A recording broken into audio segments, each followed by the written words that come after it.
And welcome to Prestige Encounters, the Dungeons & Dragons campaign brought to you by Lich Souls Gaming. I'm your Dungeon Master, Michael, and we have an exciting session in store for you tonight. But before we get into all that, we have a few announcements to get through. First and foremost, a lot of the music you'll be hearing tonight is brought to you by Midnight Syndicate.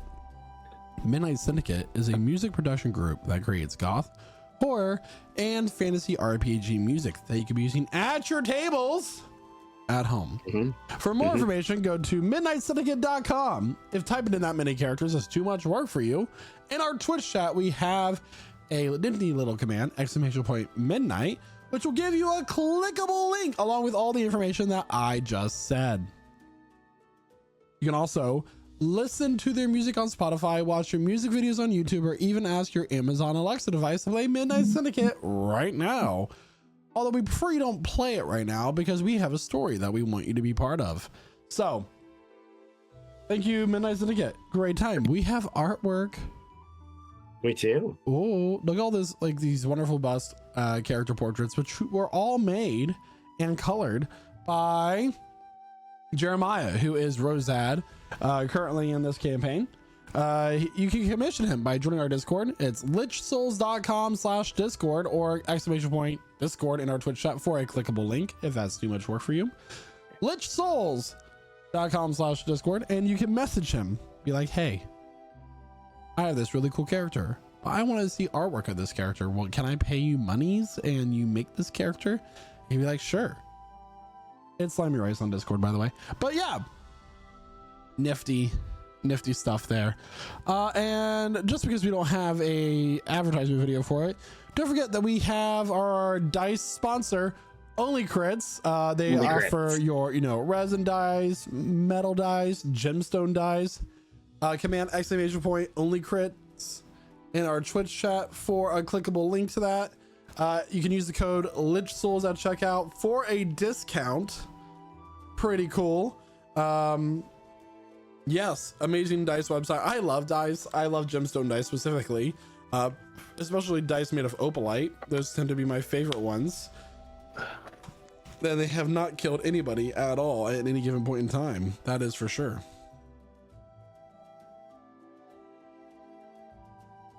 Yes. I don't know. Have you killed someone with dice? He definitely killed somebody with dice. If you throw them hard enough, I'm sure you could. Hold on. Right?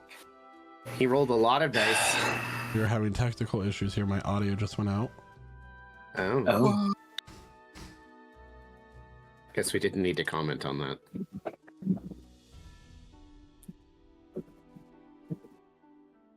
Stream hear us right now? And we're back. Okay. Amazing. So yeah, everybody, how about we just play some Dungeons and Dragons? I mean, we could do that. Sure, why not? That's what we're here for. Absolutely. So everybody go ahead and grab your drinks, grab your snacks as we welcome you to our table and we begin tonight's session of Prestige Encounters. And here to tell us what happened last week in his very own words, a man of few words, but many at this moment. Take it away, Renatus. I was knocked unconscious during our previous fight and did not know the condition of my other party members. After I came to, it was revealed that some of our members had perished, but were brought back to life through some mysterious deal. Unfortunately, Diablo was not one of them. It was revealed to us that Valerie was not all they had claimed to be, as they had reverted to their changeling form and began to panic, shifting between various appearances. Evelyn had wrapped Diablo's body for transport, and in the midst of all the chaos, we realized that Professor Leorkin was missing. We scavenged the bodies of the fallen dwarves for supplies, including gold, emeralds, and weapons, and recovered what left. We then continued on our way toward Lemo Woods. I think I pronounced that right. We arrived in the city of Aolnor, where we met a vendor selling exotic animals, and a temple priest who was unfortunately unable to revive Diablo. So we decided to send his body to the Sangesian Empire as last wish. Later, we headed to a tavern. What? That is what the journal says, so don't at me. That is word for word what the journal says. Anyway. Later, we headed to a tavern where the tiefling proprietor served us magical cocktails that granted us all unique effects. After we had all settled in for a long rest, Craum was kidnapped by a shadowy figure, leading us on a chase through the city. We eventually caught up to the rogue, whose name was Razad, who revealed he was working for someone tied to the Xerexan Empire. He agreed to guide us to the ruins toward the south. We then returned to the inn where I agreed to stand guard and keep an eye on him. But as we were arriving back to the inn, a set of strange mushrooms grew up on a tree in the form of a face and called to Naoki to return back to the...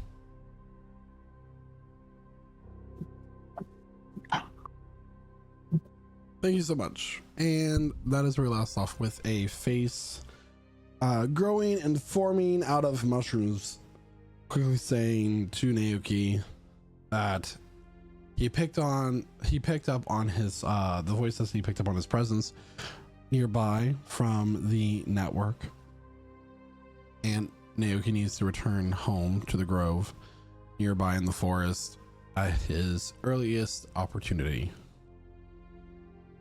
With that, the mushrooms begin to shrivel and die. They fall off the log. And with that, what would you like to do? Sorry, did something go wrong with me? Did I like eat something bad? Before I came back from the dead, or did those mushrooms just talk to us? Yes, they did. Well, I guess I have to make a trip home real quick. Okay, well, it's late. We have not slept. We're going to take this, our new friend, and then is your home on the way to where we're going? Or? It's nearby here. Okay. Well, if you don't think it's going to be safe to journey there directly, we should go back and collect our things we did leave in a hurry. After all we've been through, we probably should. Yes. Good. Renatus, just remember, you're going to babysit our new friend.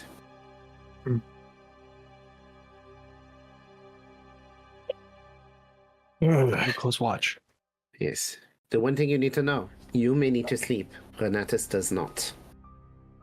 Though sometimes he doesn't call out for help when he's in danger. I probably shouldn't have said that part out loud, but that's okay.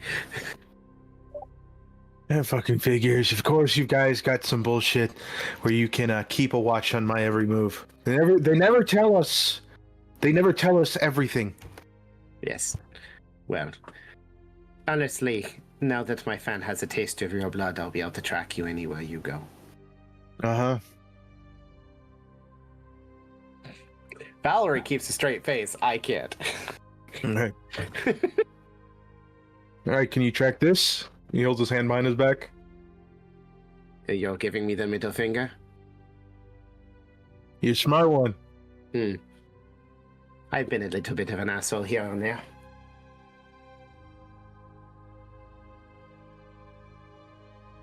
So is the party heading back to the inn? Yeah. All right. So the party heads back to the Shadowed Grove. Yes, we do.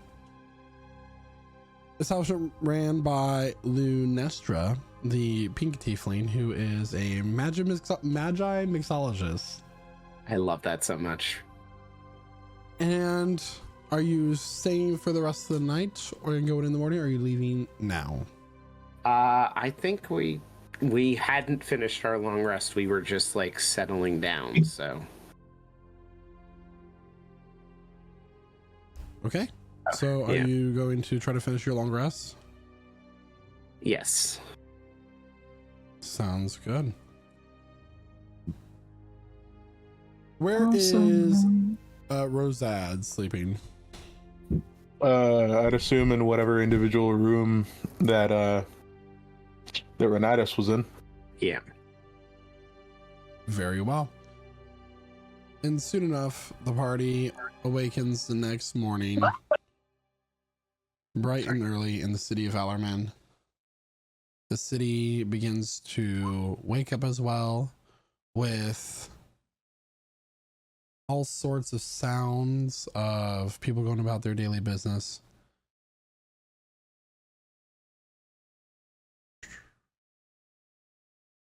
Everybody's long resting. So the whole time, the way that Rosad would have slept would have been like back against the wall, looking directly at Renatus.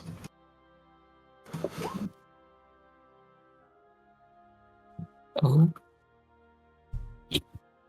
Oh. Whoa. But yeah, he wakes up and dusts himself off, and then goes to push himself out the door.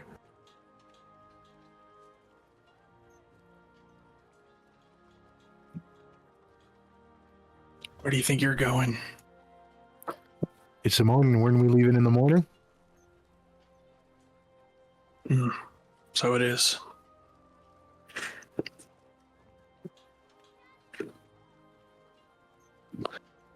So do they they pay you to hit things or something?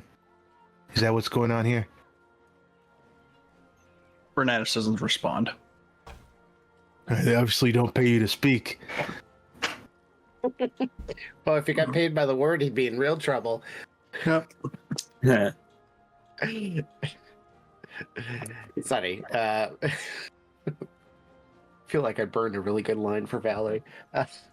So yeah, he pushes out of the door and I don't know, maybe runs into anybody who's also waking up. I'm assuming Craum was up first because he doesn't sleep either. He sleeps like 6 hours. Hmm. Activated. He Yes, just goes in like a power off mode. I was gonna Yeah, say, does sleep he have to mode. like find a special charging station? No. He's solar powered. Yeah. Okay. Well, anti-solar powered. He's lunar powered. Photosynthesis, that's what I run off. Photosynthesis. Like this. Just T poses. What the fuck? Good morning. What is your name again? Zorad? Rosad. Rosad, I know I'm being a bitch.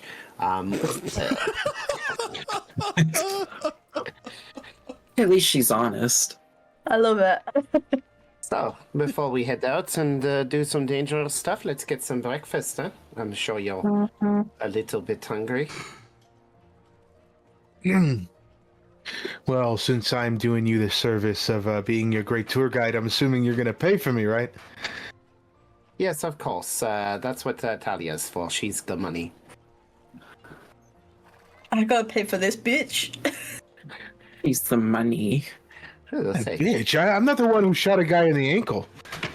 I didn't need to. I wouldn't have needed to shoot you in the ankle if you weren't taking my fucking friend. I gave him back. This is going to be a very... Only because I shot you in the ankle. Yes. You see, that's what do they call it? That's a correlation, not causation. Blah, blah, blah, blah. Womp, womp, bro. This is going to be a lot of fun. All right, while he's still in the hallway, he lights up his morning cigarette. That's his food. There we go. It's okay. This is an appetizer. I'm sure they have some kind of elvish bread here that can keep you fed for a while. If he really needs to eat, I can give him a good berry. No, it's okay. We'll have breakfast. That's what we do. I mean, Walking we're going out in the downstairs into Yes, thank the you. main area, the Shadowed Grove. Tending the bar this morning is a tabaxi that has black, shiny fur with these bright green eyes, that of a panther. And as you all like come down, sit down, he's like polishing a cup, kind of cleaning up, getting everything set up for the morning. Looks at all of you. Hi. Hello. How are you today? I'm great. I'll What just say, can I get for? He's like taking a big old stretch for all of you today. Oh my god. we are looking for a breakfast before we head out on the road. Oh yeah, we got some of that. But like, do you all want? Is there like, is it like a menu or is it just, dealer's choice? Like menu. Okay. Oh, I'm sorry. You want the menu? Give me one second. Yeah, that would be good. Yeah. Does Ernesto sleep in the mornings or? She kind of, yeah. She like sleeps. Okay. That makes sense. I mean, of course. So anyway, here are the menus. He like uses one finger to slide the menu across the counter just far enough where you have to uncomfortably reach for it. So on the menu for this morning, they're selling kind of a mixed fruit bowl with some locally sourced flowers, berries, stuff foraged from the woods, that sort of thing. For those who are vegetarians, there are slabs of grilled like meat as well. Like there's a ham steak, that sort of thing, and also like your like pastries as well. No, like fresh spiders or. We're kind of like a normal tavern during the day, like. Okay, of course. And she looks at Emily and saying, "I'm sorry. I know you like kind of weird stuff, but it's okay." You mind if I get one of those ham steaks? And do you guys got a lemon that I can have? Yeah, we are a bar too. We have lemons.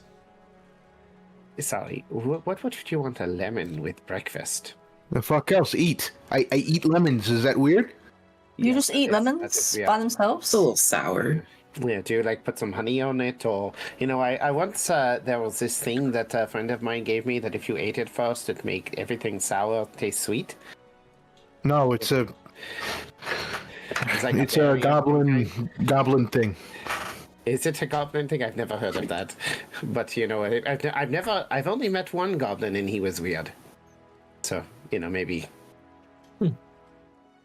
I mean, I never saw Daka eat any lemons. I don't know. He was pretty sour. Yeah, little sidebar. Daka did at one point say that he enjoyed sour muffins instead of sweet ones. He did say that. So Yeah. we also have baked goods, mostly berries this time of year. Who cooks the food? I'm sorry, that's an establishment secret. Does it cook itself magically? With your menu, would you also like a dictionary? No, I don't need to know. Yeah, exactly. Right. Yeah. Okay, I know the definition of sarcasm. It's okay. Yeah, he's calling you a dumbass. I'm so glad that we are on the same page. So for all of your meals, that will be 2 silver. 2 silver altogether? Okay, yes, of course. Valerie pulls 2 silver out and pays for it. Thank you. He takes the 2 silver, and a few moments later, your breakfast comes out. Is there anything that you would like to do while you're eating it, or do you want to go ahead and... Rosad, while he's eating his breakfast, he takes little bits and pieces of the ham steak, but when he gets to the lemon, he takes out a dagger and he cuts the skin off and eats the skin first, and then the inside of the lemon. What the fuck?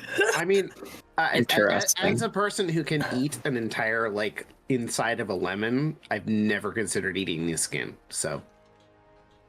And I know that makes me sound insane, Honestly, lemon zest No, on, that's like, a baked understandable. good is delicious. but... Oh no, So, lemon zest used in things.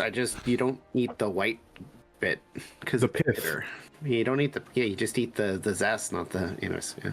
Rosad is a path forger. I don't. Yeah, he's definitely forging a path to an ass whooping. Anyway, The Maybe only the goblinoid you indigestion, guys have too. had was goblinoid aristocracy. Sorry, you guys have had a fancy goblin. This isn't a fancy goblin. this is one of those common Yeah. folk goblins. I mean, A portland. he's a hobgoblin. Technically, he's like a higher level. He's just bigger. A goblin that isn't careful, that'll shoot him in the ankle again if he's. Just say you do not want to get on Talia's bad side. Like there is legit rage. Let's all remember He's the a little time that- grumpy in the there was morning. a time when Talia talked shit and she got straight up like stunned and knocked on her ass almost immediately. That's by like a high level NPC from the last campaign, right? She didn't know who she was messing with. No, she did not. Yeah. Oh no, to get carried out. Yeah, honestly, it's for the best. Anyways, let's get back in character. So, just sorry. Does the outer rind taste better, or just Yeah, it's pretty good. I mean, you want to try a piece? I feel like you've had a lemon before, but you folk tend to not like lemons. Not the way I do. sorry if you folk. Is there something specific you're implying by that? Non-goblinoids. I kind of said it earlier. Okay. I mean, you're kind of dealing with a tiefling, a human, a half-elf, and a robot, so... And we don't really know what Renatus is. Looks like a dead guy. I mean, from a matter of perspective, we're all just waiting to be dead.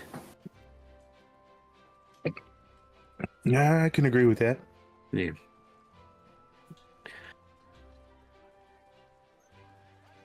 You just do you. Honestly, this is quite the experience. I look forward to having a conversation with Daka about this. So. I don't think Daka's coming back anytime soon. Oh yeah, but we might see him again. I mean, Who's I do Daka? hope so. Daka was the. Were you not? Was Daka not in like? You the same definitely met location as Daka. you? Like you met Daka helped save He you. was there. Yeah, he was the little weird goblin who spoke in an unnaturally high voice. But we did hide quite a Oh, lot. yes. Yeah, he pulled the broken bits of our old friend to try and put him back together again with all the king's horses and all the king's men. I remember. Yes. Is I there feel like- anything that the party would like to do to prepare for the journey ahead before you leave the city? I'm assuming we're going to collect our two surviving horses. Sure. And we probably should buy some more rations, right? I mean, Where's the should we purchase another cart? Do we have enough money to do that? How much did a cart and horses cost? Is it worth having a cart and horses? So having horses with a cart is not faster for the party. No. It is good for traveling as a group and like having everybody one setting. Like Yeah. you're able to go longer without facing exhaustion. But in terms of like traveling speed, it actually could be harder to travel with a cart, especially if you're going into the woods, which you Well, are. I was thinking we can take two horses that can act as. Is this the kind of force based on if we talk to the locals that would be worth us stabling our horses until we return? A cart is 15 gold though, if you wanted to get a cart. I think we're probably fine. Now that I think Yeah. about it. I mean, the locals are saying it's not good cart territory, so unless Craum, you want to, trade more goods at the next location, but we're going somewhere dangerous, so probably. I think I'll be okay this time round. Naoki, whereabouts is this grove of yours that we're going to? How many days travel? It's definitely deep into the forest. So it's going to be about, I'd say 3 to 4 days. Are you 100% sure you know where it is? Mostly. It's a question for you because you came up with that timeline very quickly without considering it.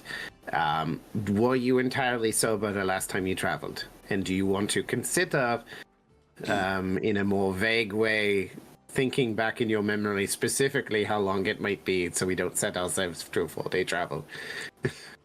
Maybe pack a week's worth. You know, if you want a real recommendation, I'd suggest stocking up on any healing potions and elixirs because we're going into that ruin, and that place is a shit show. Healing potions tend to be quite expensive, and we did lose most of our gold to the, what do you say? The astral realm? The astral plane? Whatever the fuck that means, but sure. I would scrounge up whatever you have left. And maybe spend it on healing potions because unless you value your lives a little bit less than whatever gold's in your pockets. Well, I always wanted to die rich.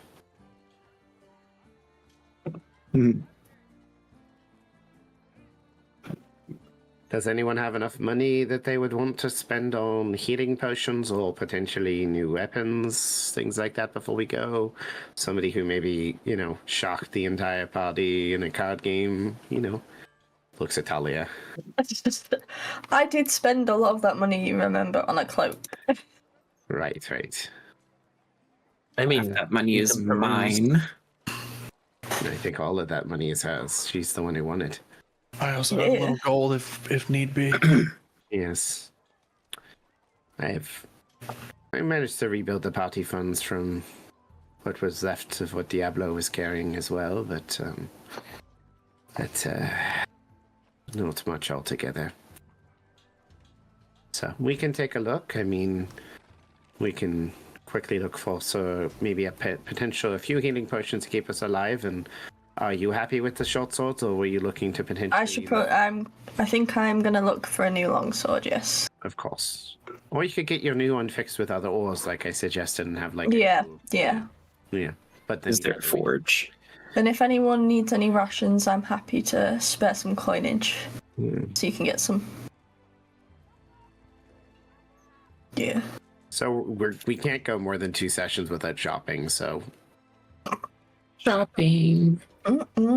Shopping. Oh, we're gonna make this the quickest shopping session ever. yeah, okay. So can we do this like really quick, auction style? So as you're roaming the streets, looking for shops to get, you're looking for potions, you're looking for weapons. You stumble across this interesting looking building that seems to not be completely leveled with itself. The bricks that make up its foundation and its walls kind of have a zigzag look to them, and it seems to be leaning heavily to one side as it does so. A few of the windows are boarded up. There is places where it all just looks crooked and like it shouldn't be able to stand, but yet it does. And it is labeled as a general store. Ooh. I mean, it looks like it's generally about to fall over. It's called Gragel's General Goods. Gragel's General Goods. What a name. Do you think it's HEG? It looks like it's been like this for a long time. I mean, I don't know enough about the structure, but I wonder when it's going to collapse. We should shop quickly. Yes, definitely. Let's go in. Let's go. There's Quick a shop. sound of a bell as the door opens up and closes. And the first thing you get when you walk in is the smell of like wet paper. Looking Oh. throughout the entire building, there is a plethora of stacked items, shelves where just things are crammed into every nook and cranny that I could possibly find. Books towering to the ceiling that seem to that might fall over the slightest shake or tremor of somebody walking by. There is a fireplace where the flame is just very dimly lit. There's just ashes stacked up where it has not been cleaned out in a very long time. You can't quite see directly ahead of you because it's the path of when you walk forward is very tight where you have to walk single file and you're kind of like squeezing between items where there's a worry that this is definitely a fire hazard. But there is a wide array of items here of all types.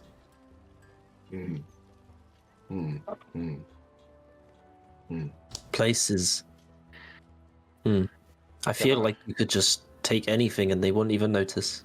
I suspect that if you tried to take anything, everything would fall up all over on you. This is the kind of place that you require the mastermind behind this organizational system to find what you're looking for. It's a little tight in this aisle. Well, I mean, that's because you're so wide. Your big muscle shoulders. I mean, you could always turn into a spider and get around that way. You could turn into a bookworm. I could, but I feel like it's a little bit of a waste. I mean, has it ever been useful?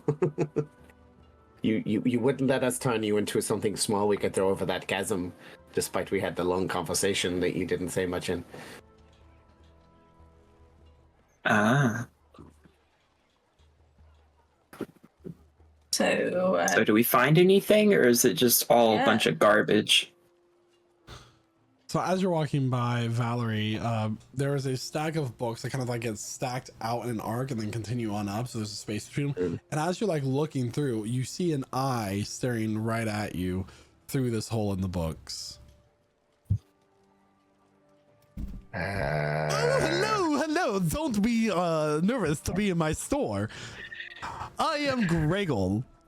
Stepping out is a man. I've been standing about 4'5", long pointy ears with a kind of salt and pepper, black and white spotted fur, that of a rabbit.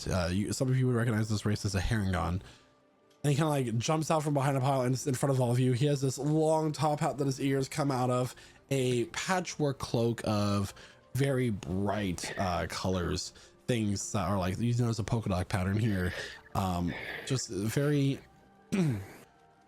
gaudy overall, but hobo gaudy. Yes. Okay, that's the best way to put it. How can I help you? Welcome to my store. We have a number of things here. We have over here, we have the books.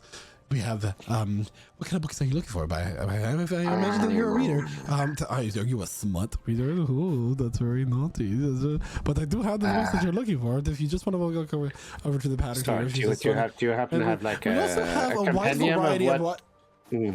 Do you have a companion of what kind of genres you cover with never mind. We're here for potions and a sword. A sword. We're not here for smut. Don't be ridiculous. You don't need a sword. It's dangerous to go alone. You should take one with you. Yeah, I don't know, but my friend, look at her sword. It was devoured by some kind of rust monster. Rusty bitch. Yes. One smut, please, in the chat. Yes. If you look at, he goes over to a barrel, like pushes a number of items aside, like this whole suit of armor, just like clatters on the floor. I'll clean that up later. And then he like pulls out from a barrel. There's just a number of weapons of all sorts of types. Pulls out a standard longsword. It has no magical properties that you can tell from it. And he's just, I have this. It's nothing special. It's made by a dwarven smith to the north. But the should get the job done. How much are you looking for it, good sir? How much? How much? This is a wonderful sword. It's made by a great dwarven smith from the north. Don't you know what I'm talking about? Some say it's even lucky. It brings good luck. And he like pulls off a skeletal hand after the hilt. Not to its previous owner. Don't worry about that. That's. I'm gonna say he's probably the rest of the skeleton jester that we found. Are you looking for skeletons? Because I might know. Are you cops? Well, to say, I believe my friend here, who's being quiet today, might be interested in skeletons, but we'll discuss that when we come back next time. I think we already have Absolutely. enough skeletons. Oh, you look like you have many skeletons in your closet. Anyway, do you want the sword? Yes. Yes, so for a long sword, that is going to be 15 gold pieces. Would you take the rusty I will sword to also reduce take, that I will price? also take in exchange 150 silver or 1 platinum and 5 gold. This Or This also is, 500 copper if you're counting. I mean, what about would you take the Exchange. the sword to the rusty sword, which you could suggest is the Limited the edition. the sword of the Swiss Limited sword. edition? Is it signed by the author? It's signed by me. Is it actual? No. But It is now. I can offer you this sword for 15 gold pieces, or 1,000 copper and 50 silver, or How much electrum? I'm not doing that math. Yeah, what? Yeah, I'll take it. Why not? Fine. Absolutely. Do you want me to put a gift bow on that? Oh yeah. Yes, it's about to make a wonderful present for your 3-year-old daughter that I'm sure you have waiting for you back home. No. Her daughter's actually a son, and he's a dragon. sword Oh, fight yes. We love style. dragon children. You know, I once had a cousin who lived in Realworm. Lovely person. Found a wonderful spouse that, Anyway, where am I? Anyway, is there anything else I can help you with today? We're looking at potions of the healing variety, if you have those. Yes, I can help you with that. So kind of Everyone's like pushing stuff aside, just like navigating through, opens up a chest, starts throwing items back, pulls out a rubber chicken. Oh, not that, but very funny to throw at people. And he continues on and he goes, oh yes, so this ointment will help you with your healing that you need. Just rub it on the affected area and there you go, erections in no time. Oh dear. This is what you needed, right? It's a wonderful ointment. It's made by herbs locally sourced, of course. quickly does it- Non-GMO. Not How not quickly does it work? exactly. Is there like a specific timeline? I'm just trying to think of the efficacy of. Like, do you have to rub it on the affected area, or can you like rub it on somebody's It's neck in in about 20 to 30 minutes. 20 to 30 minutes? But does it like if you like what to rub some in somebody's neck as you walk past, would it work? I said in the affected area. Okay, so you've got to. It's a little bit more awkward. I call it VIMS.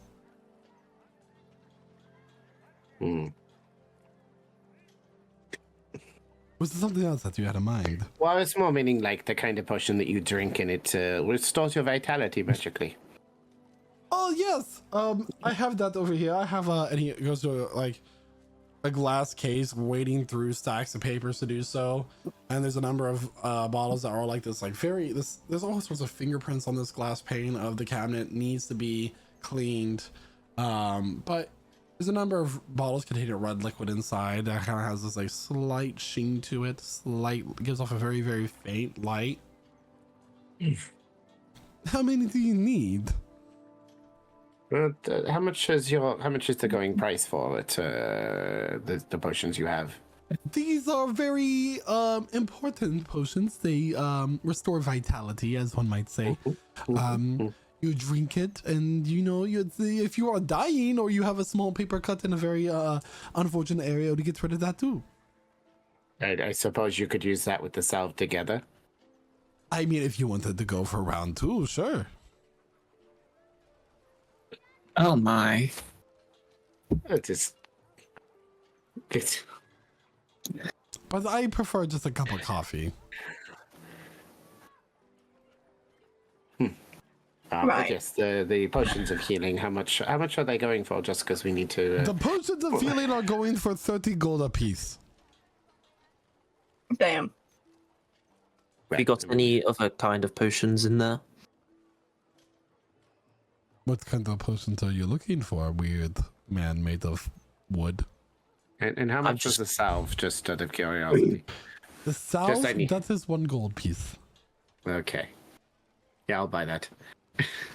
Very I was just well. curious. Now, do you want this gift, Russ? I heard it's a very romantic season coming up. Maybe for someone special. Yes, I'll take a gift wrap. Yeah, is that more? Or...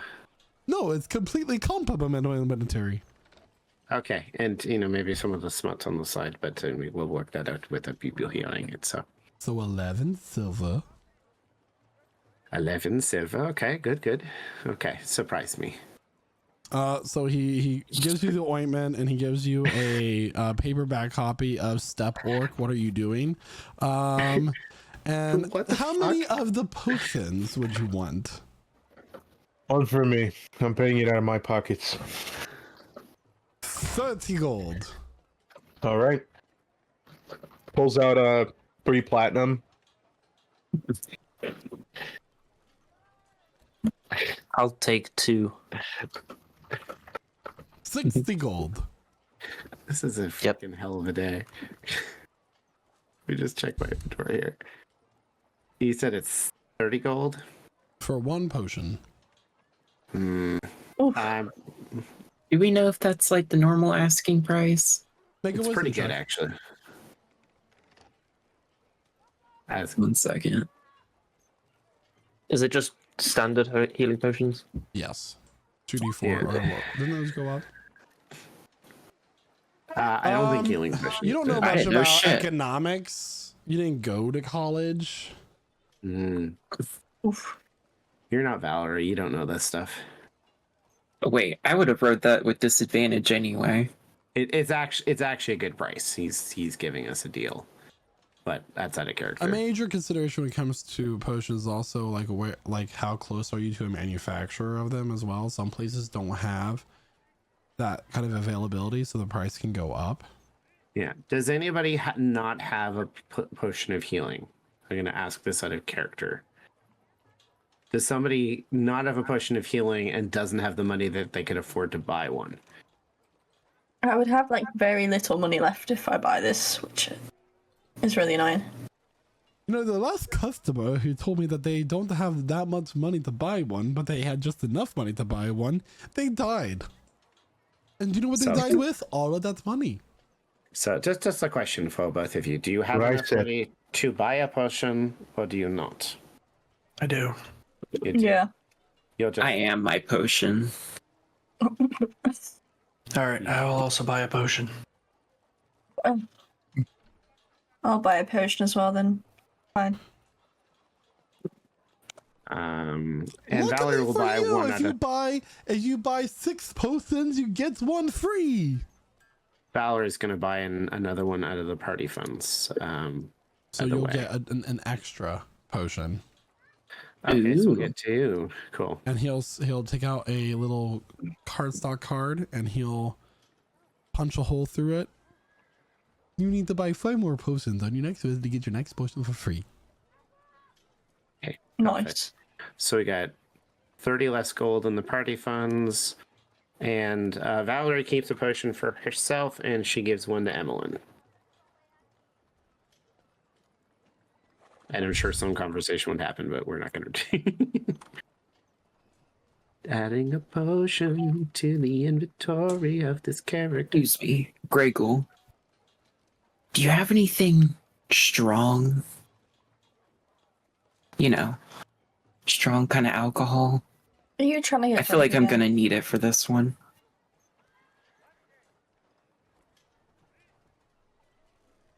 I'm actually a prohibitionist.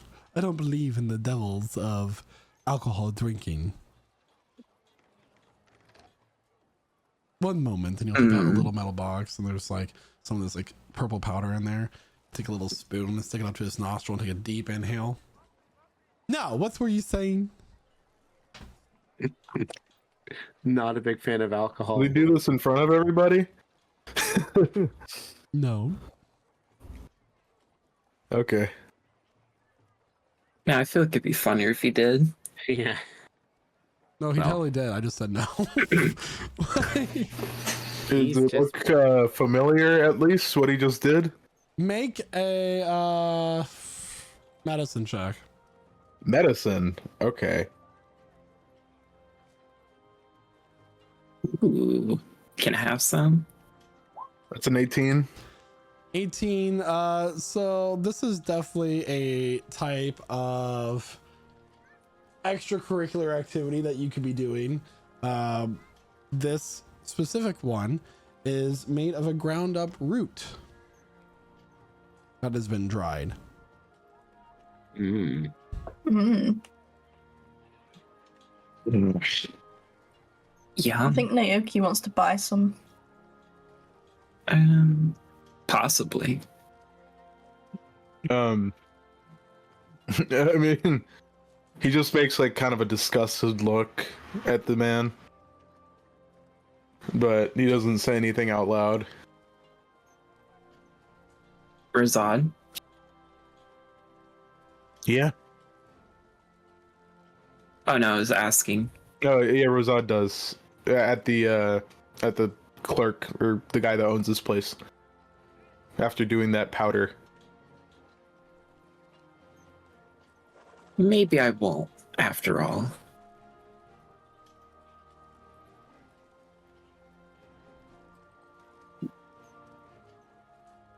So is there anything else I can get for you? I think we might come back and visit it. Does your selection change at all? I have all kinds of things here. You just have to Okay. come and keep shopping from time to time. Of course, of course.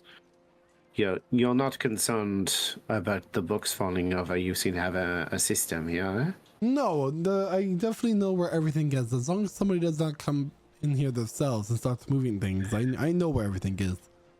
Oh, so your greatest pain would be some mischievous person messing with your collection. That doesn't make sense. I mean, Sometimes the fairies come in and they move things in the dead of night. the fairies are sorry. The fairies. The fairies in the city. Sometimes they Oh, don't come from the city. That would be Do they- ridiculous. you don't happen to have like a gateway to the Fae in this store by any chance? That you've maybe misplaced? Let's just say, if there is, No, I you do don't have not know how to get to the Feywilds, and if I did know how to get to the Feywilds, I would not be sharing it with you. It's okay. I can keep a secret, but we'll talk about it. And I'll maybe be trading this book for another one or purchasing another. Hopefully it's as good as your recommendation. Have you got all any? have a wonderful rest of your day. Take this out. Did you want something, Josh? Can I get some vials or files? You know, like little glass vials. Oh yes, I can get you some of those. Thanks. The price of a vial is, oh my god, Tubes No and way. vials. it's 1 gold piece of vial. That's Jesus. horrible. That's Uh, terrible. I mean, I'll take 4. I feel like I've been that's scammed what there. it says. You should probably How get some much- like more like water. It says 1 GP. How much do they hold? 1 dose per vial. Oh, that's terrible. Okay. Wizards of the Coast.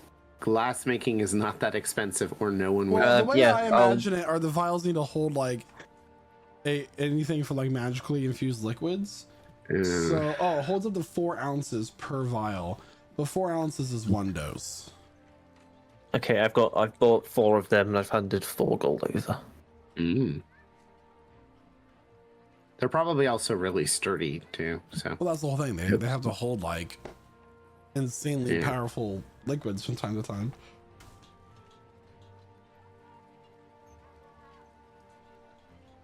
okay. Anyone We done else? shopping.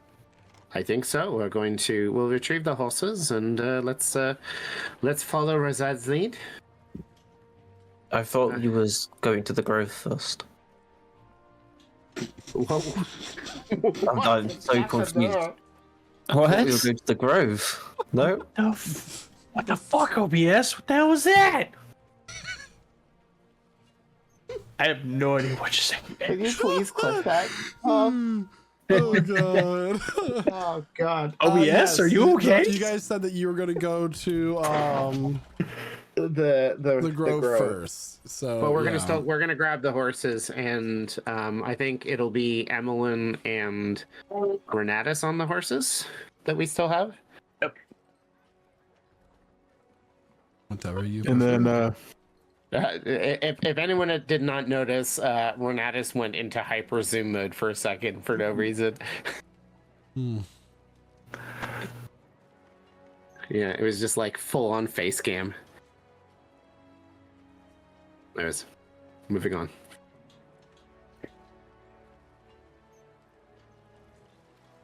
Trying to figure out what to call that cream in my inventory. I told you Not in the three. chat.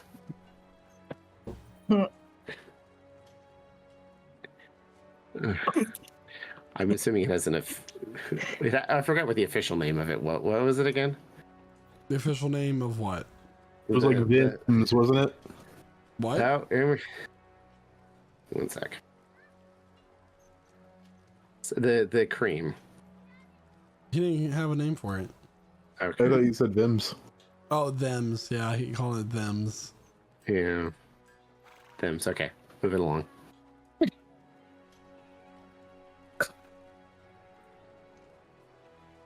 Off to the grove, following Naoki's lead. This might not be the best decision. Well, I mean, you're the only one who can lead the way. Do you want to point out on the map where it is, so we can, or is it a secret and we have to follow your? You know, I don't want to assume this guy doesn't look like he reads maps. What would that assumption come from? I mean, a city kid would likely not read maps, but somebody of the wilds would. You know how to read maps, right? Um, Can you point Sometimes. out where are we right now on the map? Point it out for me. we're in Fultracia. You're wrong.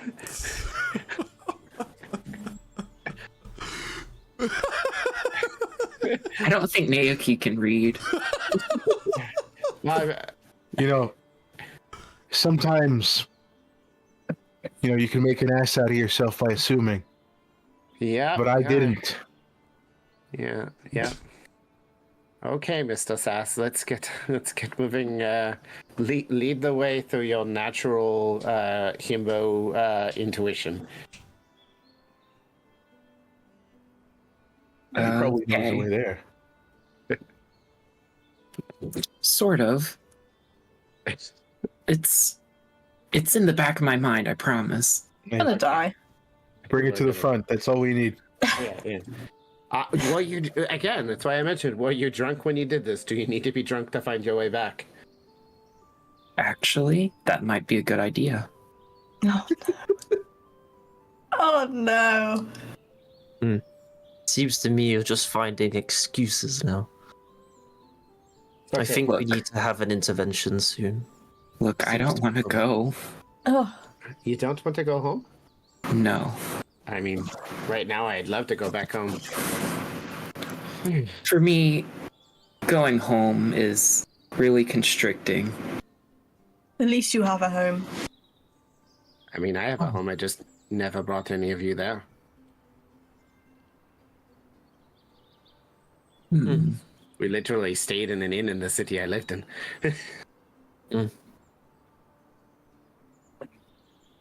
I've never been to a grove. Do I have to bow to the king? You don't have to bow, but, you just kind of have to not be a ruckus. If they'll even let you in, I'm not sure. Oh, Sometimes sometimes I think the forest will overgrow if it's not. They don't want you in. The forest will just kind of grow around you and obscure the path. Surely if they don't want anyone in, it'd be Rosard. Hopefully they don't want me in. Why? Why wouldn't the grove want me? What's wrong with me? I mean, you're very Have you heard yourself? fiery. Oh yeah, I hear myself all the time. It's the greatest thing ever. Oh, that ego is massive. The party begins to leave the city of Aolnor and venture southward into the Moldwood. Naoki, can I get a survival check, please? Oh boy. Oh boy. Oh, hold on. It like froze. Can I help with that in any way? Not that I know how. I'm 'Cause I don't first really know I'll the actually say way. that you can't because you don't know the way to the grove. Yeah, that's fair. That's fair.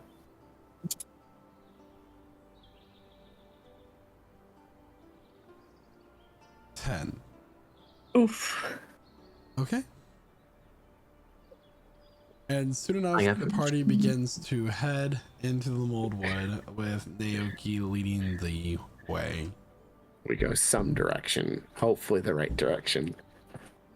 The majority of the Moldwood is that of a deciduous forest. Trees with broad leaves on them rather than that of like the pine variety, coniferous trees. Thick underbrush, because you are no longer walking along a path between cities. Roads from merchants and travelers alike walking the same path, trotting down the forest, creating that road that you seem to be normally traveling on. It takes you beyond the path into the forest, going deeper within. There are briar bushes that you have to like navigate your way through, using your sword or your bow to kind of pull branches back out of your way so that it doesn't get snagged on your clothes. There is a sound of a variety of insects buzzing in your ears as you do this. You see the skittering of wildlife through the leaves. Speaking of which, the trees themselves are that of golds, reds, and oranges, as you are in the prime of autumn at this point. There's a bit of a cold crisp to the air as you're still in the early morning of the day.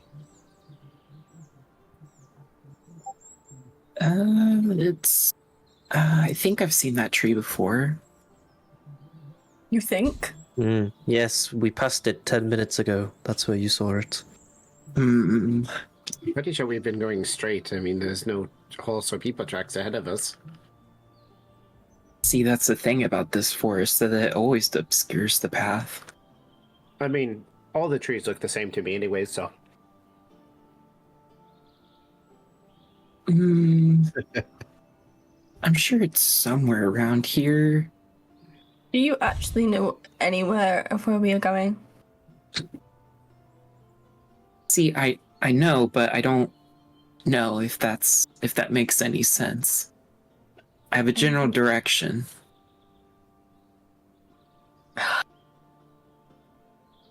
We're gonna get lost. We're gonna die. Could we give a little bit of positive reinforcement here? It's not the best way to approach it. I keep, telling him he's going to get lost. He found his way from there to where he is. He can find his way back. Yeah, I mean, you guys, aren't you a bit of a magic lot? You can wiggle your fingers, do a bunch of hocus pocus bullshit, and get us there fast, right? Not with the grove. It's like a very specific kind of magic, and you have to be prepared for that. We're more prepared for, being betrayed by people who like to throw daggers. Good thing nobody here likes to throw daggers. No, I mean, do you just do it for fun, or no? I guess you don't like to throw them. No, I love to throw them. Okay. Yeah, and our quiet friend here, she's mostly focused on, well, we'll not talk about that. We'll let her have her own moment.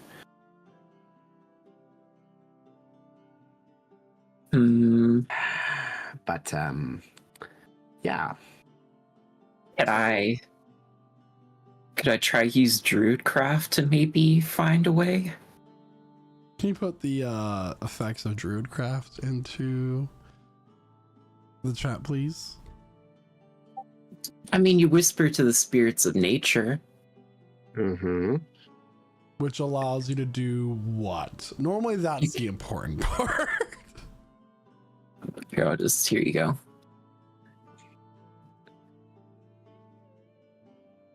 You create one of the following effects within range. Weather sensor. See, you can tell what the weather is. You can make a flower blossom. You can create a harmless sensory effect. You can light or snuff out a candle, a torch, or a campfire. But nothing about getting a sense of direction. Though you could put up Rosette cigarette. Or light it. I mean, I feel like if you light it, it might anger the trees a little bit. He always has a cigarette lit. For the majority of the day, you all are wandering through the woods. Into the woods. Naoki seems to have an idea of where he's going at times, and others he seems to be lost in the clouds. And soon enough, night begins to fall.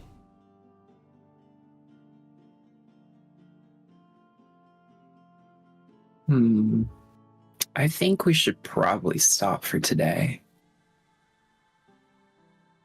Well, we should find a safe location. Talia, could you seek out a good camp location as a resident woman of the wild? Can I look around just this place to see if I can figure out whether it's sort of safe enough to just have us stay there? Is there anything I can roll to do that? Go ahead and roll survival check. Survival. Cool, yeah. Well, in the sky. You find a decent clearing where you feel like you can make a small camp. There's a chance that if you were to light a campfire beyond coals or embers, it might start a forest fire, though. Right. Are you lot cold? Do we need fire, or do you just want to lay and sleep? I mean, I can create a little bit of a dome, but I don't know if that'll do anything. Can anyone create light with just their hands? It doesn't cause a forest fire. Cantrip. Yeah. Evelyn does have the light cantrip, so would light not attract edibles, things like that? Do we need light? For people who can't see, I suppose. If we take turns watch, then we should be okay, right? I can't watch without light. I would be of use. I don't understand that. Shouldn't you have a dark vision mode? It seems my creator overlooked that part. Well, you just haven't unlocked the feature. Or I was built for the inside. Oh, I forgot that I can use the power of the gloaming court to kind of obscure us a little better. Well, that's good, but I just heard thunder, so... Ah, shit. It was quiet enough in the distance. And now it's raining. Oh, no. Valerie looks like a wet cat. Just very unhappy. I'm putting my hood up of my awesome sauce cloak. I hate all of you so much for this. Valerie. Well, the good news is we're not going to burn the forest down if we're being rained on. You can start a fire. I still don't think it's very wise to do that. It's very unwise, Naoki, to let me be cold and damp all goddamn night. Do you like your skin? Because you're going to have an option. I'm either going to get warm and dry, or I'm going to take your skin off and wear it.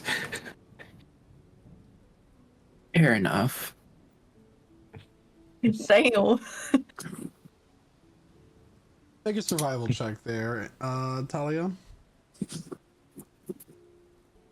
Does anyone here have a tent? Nope. Nope. All we have is my little hearth of moonlight and shadow Can you just make a that doesn't block rain.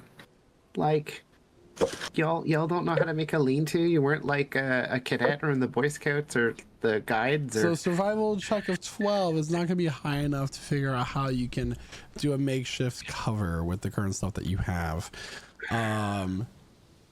So I need a watch order, please. I'll take first watch. Who else is taking first watch with Craum? we need... Who are our dark vision people? Dark vision people, put your hands up. So we should split into watches. If we're doing 3 watches, one of us should be on a So watch. who would like to take first watch with Craum? Might as well. Rosada crap? Rosad. All That's- right. Oh shit. Ooh. Second watch. I'm going to do Valerie and Emmeline just to get out of the way, and if anyone else wants to join in. We'll just Yeah. Natalia. Oh, Oh, it's girls' watch. girls get it done. And third watch. Noctis is with me. Yeah. Well, someone has to take third watch with Rosad, so that's gonna be Rosad and Renatus.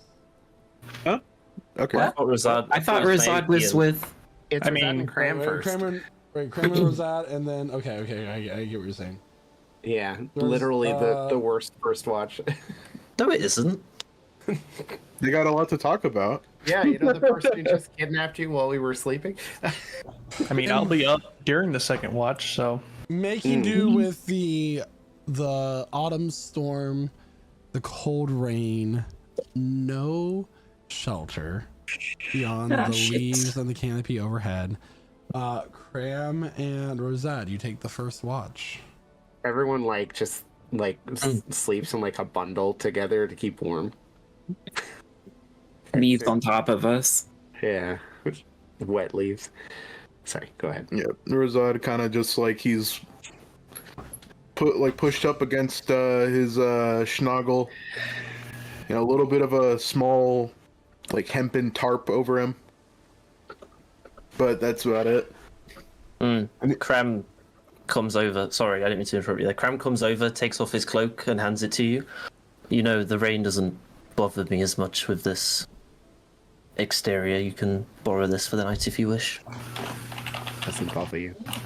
That's very considerate of you. You're not going to tell me this thing comes to life and like strangles me if I wear it, No, right? I wish, but no, I don't envy you at all for what you did. I get it's just your job. Yep. Job. Nothing more. Got no beef with you. Not a fan of your crew necessarily. I mean, they did almost give me a nice cut on the neck, but They can be. I understand. Lack of information. I would have been a little bit more hesitant about taking the job if I knew that you were running with a big crew of magicians.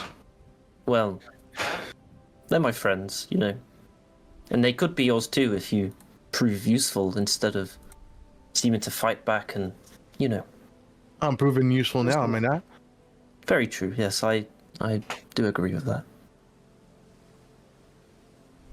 Just very wary we are. Don't know who might try backstab you. I got a good eye for people that might backstab me, so. I'd keep your eye on Talia. She might.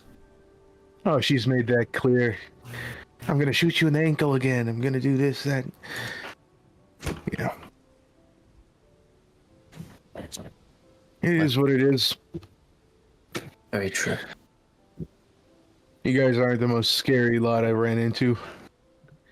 No, I bet you have great tales of your deeds that you've done. Oh yeah, great tales. I'm not telling you though.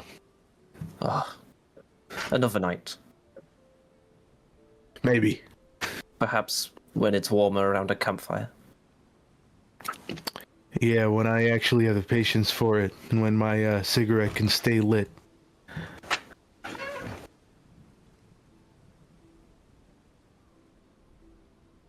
You know, I have seen more of you folk, but only pieces. That's interesting. I Well, met a guy once who said he had a big prosthetic arm. He said he took it off a Zoraxan artifact. I believe him, but seeing you, I believe him a little bit more. I mean, I wasn't aware you could use our limbs for that purpose, but yeah, I know it makes sense, I guess. I mean, I've seen people do it with human bones, so... You finger waggling magic types do a lot of fucked up shit like that. I mean, I didn't ask for these powers, I was given them. I feel you on that.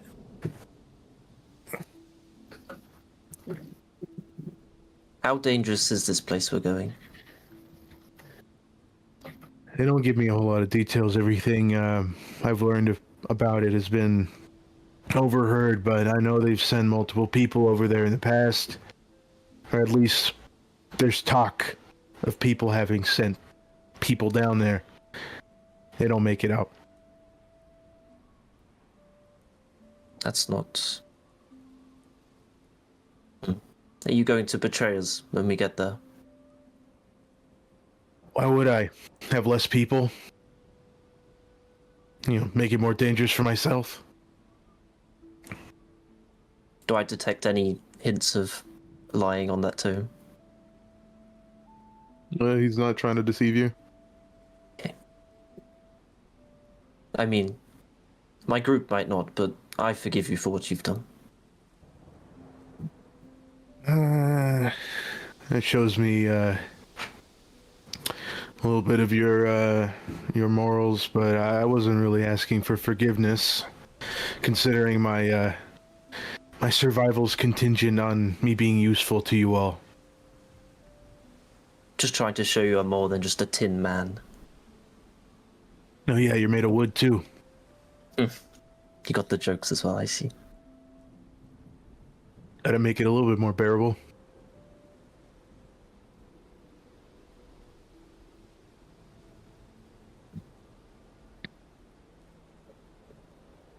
Takes the opportunity while it's raining, stand up with the cloak over him and kind of clean off Shelby, you know, of whatever dirt is caked up on her back and stuff like that between her shell. Where did you come across your friend here? Wasteland. That's where they're from. Oh. Any particular reason why you called it Shelby? She's got a shell. I see. It's a good name. Seems useful as well. Oh yeah. And soon enough, it is time to wake up the next watch. Valerie, Talia, and Emmeline. Girls watch, girls watch, girls watch. Yeah. Oh, good. I am just literally soaked to the bone right now. I can give you my cloak for a little bit. I'm happy to sit in the rain. Okay. It's okay. Let's let Emmeline sleep. I think she needs it after everything she's gone through, to be fair. Yes, I mean, making that choice, of course, was difficult. It probably weighs on her mind quite a lot. Or at least it would with me. If you have the choice to save one of your friends and let another and leave another to die, I mean, how do you choose? Yeah. An unfortunate situation. But she did what she had to do. Yes. Well, let's try not to bet on her anymore tonight. I would dry us off, but using magic while you're trying to rest is too taxing. I use part of my cloak to like just wipe you a little bit, just to see. Yeah. It doesn't probably do anything, but it's a thought that counts. Yeah. I mean, I could technically change to something different, but then I would just be wet in another form. I think it's really cool that you're brave enough to now change in front of us rather than have to hide it. Well, I have to hide it. I have no... It's out there now. I mean, you know the nature of what I can do, but as I said, it's dangerous to be what I am. But at least you know you're safe with us. Maybe not with Rosard, but Well, yeah. Just because I don't trust him yet. He may be fine, but at the moment, I'm not a huge fan. well, I mean, he's no more questionable than some of the things that some of us might have done. I mean, who knows what Renatus has done in his past lives? Valerie looks over at the clearly awake Renatus. I assume past life. Who knows with you? I mean, Naoki doesn't seem to remember what he did 2 months ago. Sometimes I don't think he remembers what he did yesterday. Yeah. And Craum doesn't remember anything, and he could be anything. He could be a lost prince of a fallen kingdom, or the super weapon of a villain who destroyed his kingdom. Super weapon would be quite cool. Well, it would explain why he was born with magic. Came back to this life. I mean, you get your magic from nature, do you not? Yes. I get some of it through the awful things that happened, but mainly through nature, yes. Yes, and like, what's up with Kevin? Like, I'm sorry, you just have a dragon, like... Yes, I won't go too much into my backstory, but unfortunately... Do you have it, like, written down so we can get to, like, the quick notes? Or, I'm sorry, Yes. I tend to joke around too much. It's okay, you're fine. I find you quite funny, so it's okay. I try. It distracts people. Long story short, I was experimented on, and that whole thing was to give me the sort of thing to be able to summon dragons, and he was the one that I was able to summon, and he's been mine ever since. So, does he, like, change or something? Because I notice he looks a little bit bigger than he did when you He first does. He does start to grow, and eventually he will be able to breathe fire and fly. Okay. But right You're now sure he's still gonna a breathe little... fire and not, like, something else? No, it's fire. Like, he's not gonna, like, breathe out fairy dust and people are going to Probably get not. confused. But that would be still cool anyway. Distractions and all. Yeah. Can you teach us how to do that too? Because, I mean, I wouldn't mind having a pet dragon. I unfortunately don't know how it happened. I was just... the experiments. Okay. Just, well, like... so is this some kind of cult, or... Yes, yes. Is it somebody that you need us to kill? Well, eventually, when I get a little bit stronger and better weapons, I want to go back and kill them all. Okay, that sounds like a. Could you They killed my parents, so Okay. revenge. Killed your parents. Could you get me like a series of descriptions and names that I could potentially look into? No reason at all. Unfortunately, I don't have any names, but their banners did have dragons on them. Yeah. That is, I think their whole deal is just dragons. Okay, well, Does that sound like anything that Valerie might know? Make a history check. Yeah. Let's get some dice, guys.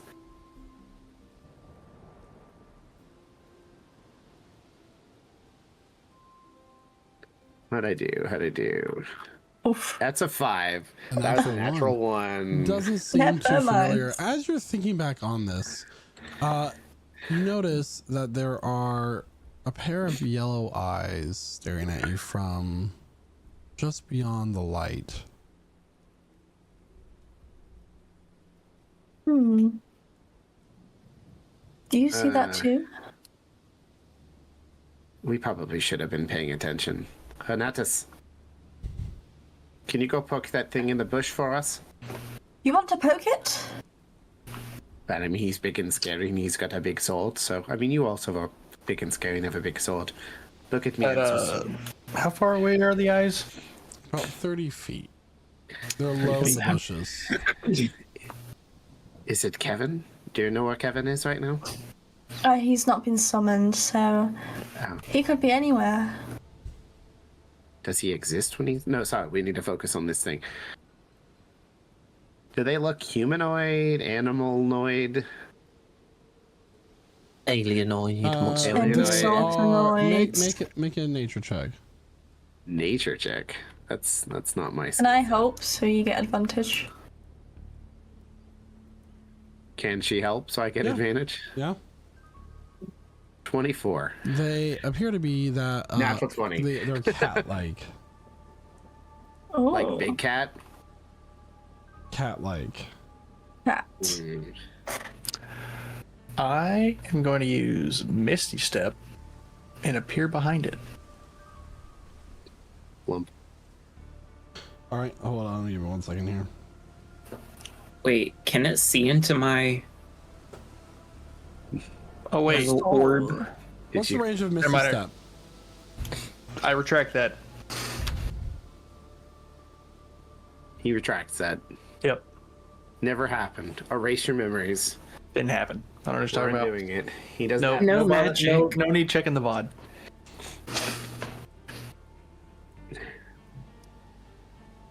Okay. Okay, so what's happening? And as you, well, I mean, how do you react? You just see these eyes staring at you. They're low in the bushes. Cat-like.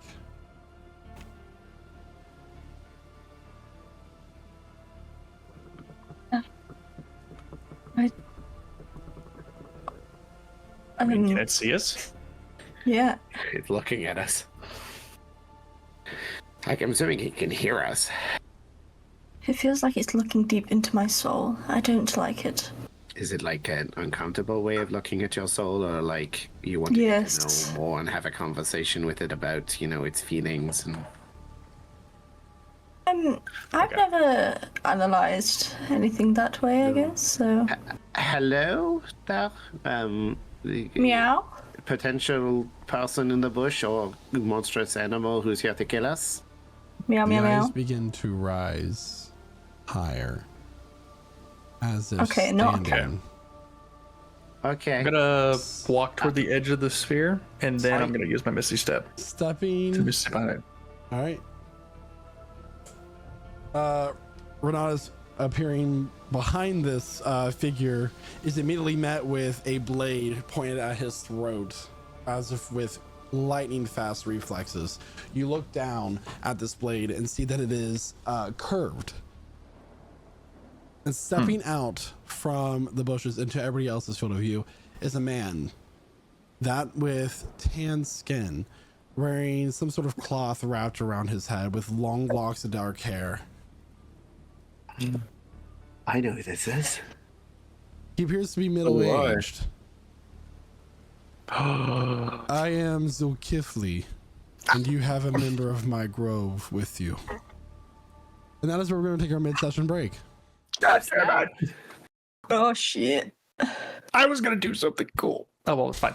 We can do it when we get back. Okay. So everybody, that is where we're going to take our mid-session break here.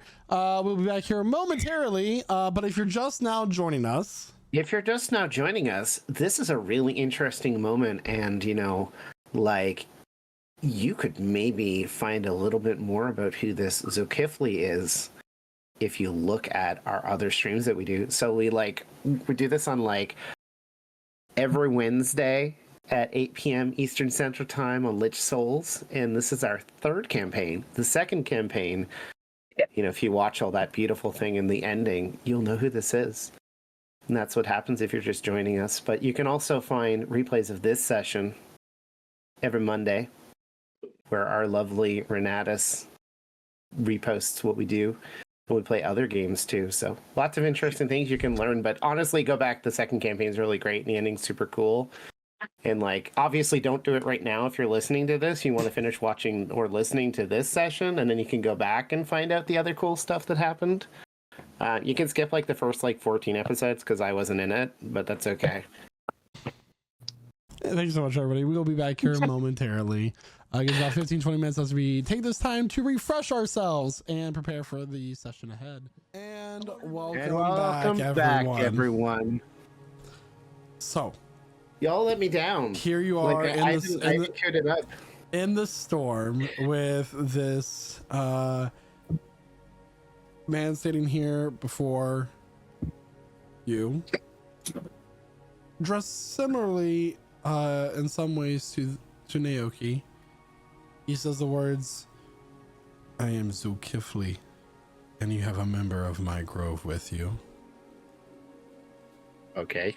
I'm gonna summon my echo in front of him and have my echo holding his sword to his throat, saying, "Two can play at that game." Bitch. I'm just eeping. Wait, what's happening right now? So, you've got you've got a member of your grove. I'm just going to ignore this craziness that's happening. Are you talking about Naoki?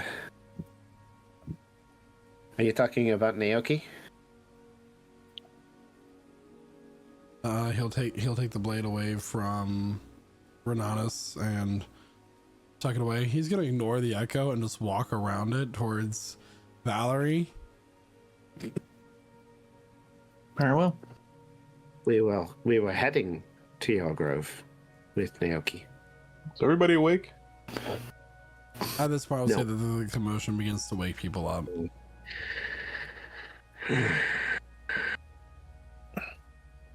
Naoki just hides behind the tree. You have not checked in some time.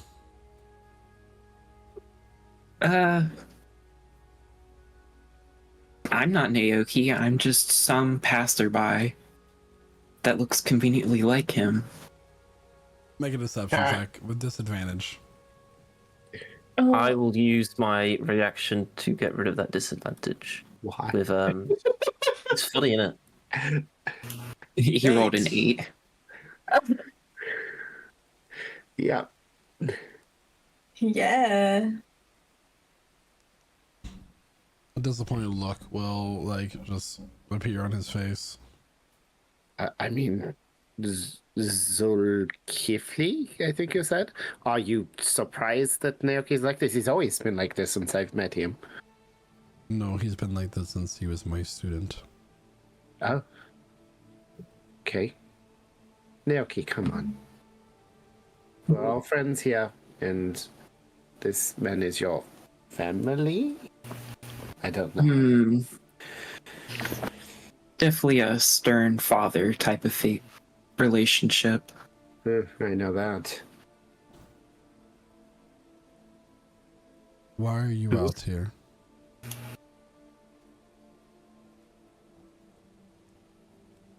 To who? To you, Naoki. I got called back. No, So- why are you out here? He walks over and there's a collection of like overgrowth and vines, and he pulls Oh it my back God. and there's a cave. You're outside the grove. Are we Oh, like we're literally standing in the rain and we're like 6 feet away from the entrance? My bad. No, it's fine. It's okay. I'm not at all stressed. I'm not going to kill anyone. I'm not going to kill anyone. I'm not going to kill anyone. You're telling me we sat out here in the fucking rain, and there's a cave right there. Listen, you don't get to be sassy. Mm-hmm. This one time. Your sass card Has been revoked. Your sass card has been revoked. The next 6 sassy comments you make, you're going to think of something else. After that, you can be sassy again. Okay? What is this? Reasonable. You guys come up with this when you guys were talking to each other while I was asleep? No, I just thought of it on the fly, but it seems like a good plan. I like it. I agree. Yeah, you've got to earn the right to be sassy again. Come on, we'll get you back into the grove, and then you'll finish your rest, and we need to talk in the morning. That's perfect. Emily, come on, let's go.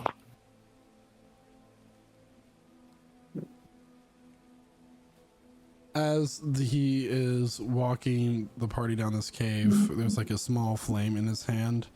And you're realizing that Zulkifli has been taught in druid craft. He is a druid. He appears to be quite a powerful one of that, as he's been doing this for about 50 years, being raised by druids since he was born. This grove was found by one of our chiefs named Aspen. Shortly after the events of the Tears of Tumes, he set out to found druidic groves across the world to help protect both nature and the natural order. He and his sister working together to finish the goal of their companions. Our companions? Yes. Does Aspen and sound like a familiar name in any stories Valerie might have heard, or? Make a history check. Yeah.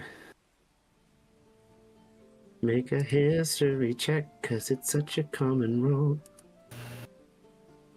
10. It's a 10. Aspen is one of the heroes known as the Seekers that played a hand in the Tears of Tumes. Whether they're famous or infamous is really up to the opinion of people. Some people see the Tears of Tumes as unavoidable and it had to happen. Others see it as the thing that destroyed their homes. I think the perspective her education would have taken was not a positive view of the Seekers. I don't know why I said that out loud, but No, she's like, because player knowledge is character knowledge. They together sealed away Zona from destroying the world and recreating it and everyone within it. And some of them even became gods in the process. yes, it's a reward for devastating multiple kingdoms and letting thousands of people die, but, I suppose that maybe that wasn't her intention. Well, many people died. My father and mother included. But in the process, existence as we know it was saved. Well, I'm sorry for your loss. Sorry, my teacher's perspective on the Seekers was not I would say, a particularly positive view. But, perspective. In fact, one of their companions, Casimir, is the reason why there are Very little gods walking among us these days, too. That is one thing they did speak positively of in my lessons. So, no gods, less interference, less games being played with our lives, I think was the way it was put.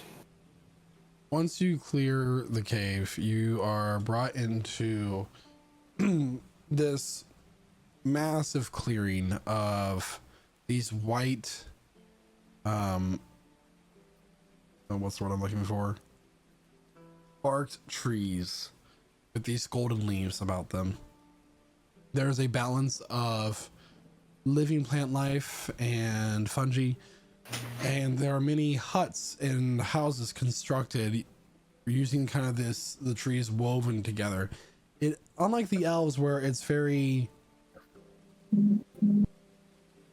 they use the trees themselves to kind of construct your buildings with stone, and these houses are completely made in harmony with nature.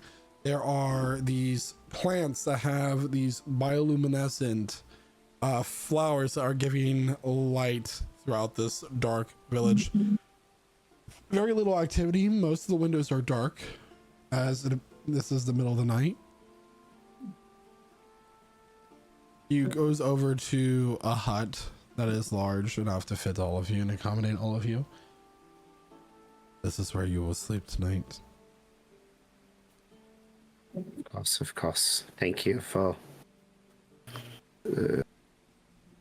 your offer of shelter, and knowing that this is Naoki's home, I do feel that we will be safe here tonight, at least. I am sure you are all mostly good people, but let me remind you that although you are friends Naoki, you are here by my permission. I am chief of this grove, and its protection and the safety of those within it is my responsibility. Of course, darling. We will be good visitors, huh? And we'll keep an eye on those of us who are a little bit more mischievous. Throwing a sidelong glance, obviously, at Rosad. You catch him, like, pulling a cigarette out of his metal case.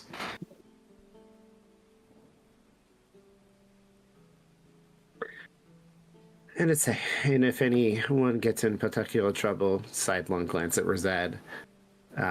If you don't deal with them, we will deal with them. Mm-hmm. And Naoki, we will talk in the morning. Oh, I'm sure we will. Looking at the ground, you can tell he's not vibing. Rest well. Thank you. Jeez, get out of here, Dad. I hate you. That's totally the vibe. He'll turn and walk away. Okay. Like, What? all of the power you have, and you're afraid of this man? You're an adventurer. My power is maybe but a fraction of what he can do. And Do we he need has to get used some that alcohol? power on me. Do we need to get you drunk so you can get some more confidence? I think getting drunk might be the last thing I want to do in front of him. I mean, either way, at this point, you're going to need to face him in the morning, and you have accomplished things that, well, let's say when you set out of here, you were not quite the man that you are now. Don't act like you're the one who was when you left here. He's like... he's very fierce. I know. Like a dragon. He can even turn into one. Yeah. But, yeah. I mean, stop seeing him as an enemy and start seeing thinking about yourself. You are a man. You are powerful, you are strong, you have done amazing things, and you will do more amazing things when we are out of here. Huh? Just think, I am awesome sauce. Yes.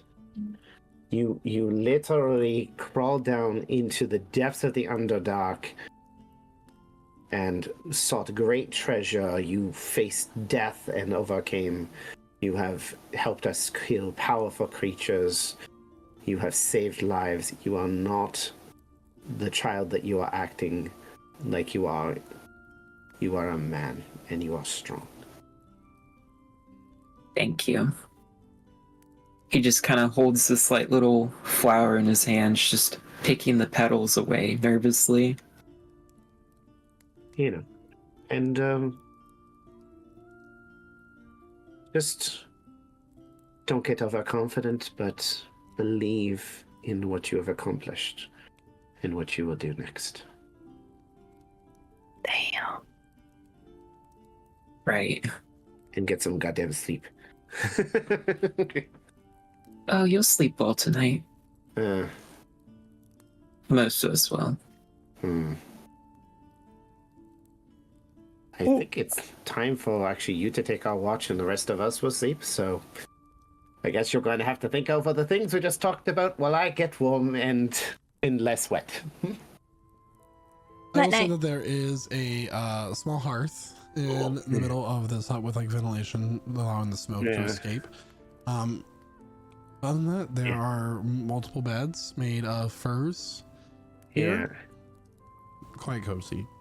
Yeah, Valerie sets her traveling clothes out to dry and shapeshifts into a tabaxi and goes to bed.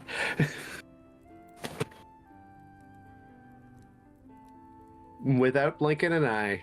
No one's watching. So as far as you can tell. Naoki and Renatus, is there anything that you two would like to talk about during your watch? Particularly. I think the only thing I'm gonna do is just play like a little tune for Renatus and give him some inspiration. I can use that. You have a song for that? I play on my little pan flute. Not putting you on the spot, sorry. Just the song. He's bouncing on my booty cheeks. I wanna take a ride. Renatus Cade's D100 inspiration. Especially if it's towards men.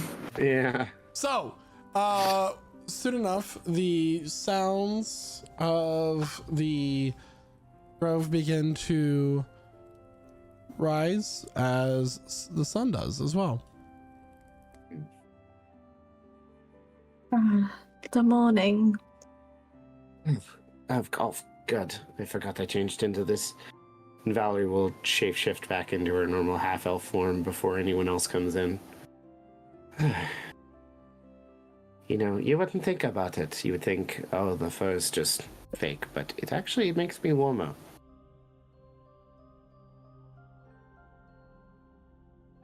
That makes sense. Well, the hair is real, so, you know. But oddly enough, if I make myself made out of what appears to be fire, it doesn't actually work. Yeah. Not that I care for fire anyway, but that's interesting. Right, she's talked about fire. Could you explain that sometime?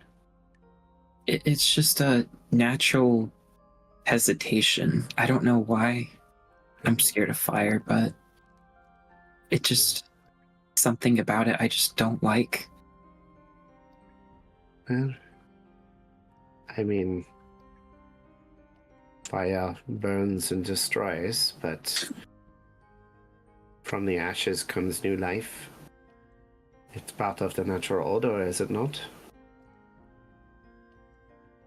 Maybe.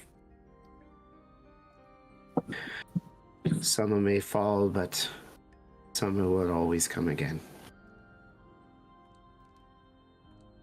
That is what they teach us in the Grove.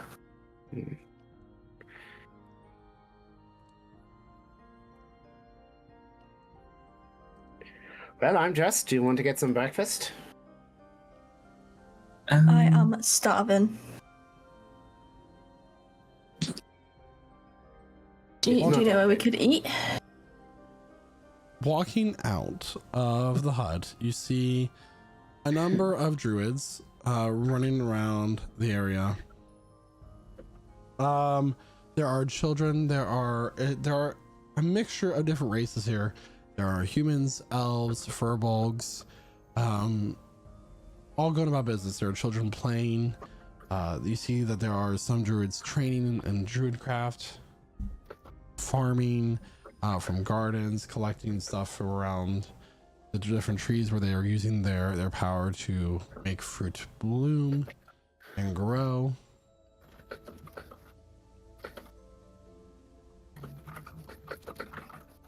Walking through this, Naoki just has his umbrella up and like covering his face.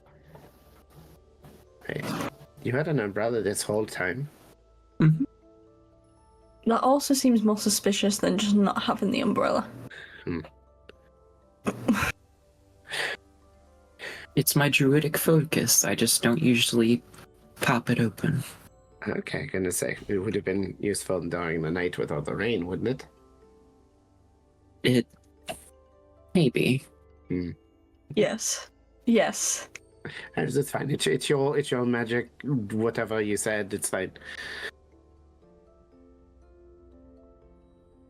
Does anyone? Sorry. Go ahead. Does anyone like know what kind of breakfast they serve here? Hopefully, it's not just all vegetables. As you say what you're gonna say. As you're kind of wondering, you peer over from a small pond, and you see Zulkifli with a number of young, about adolescent-aged kids meditating.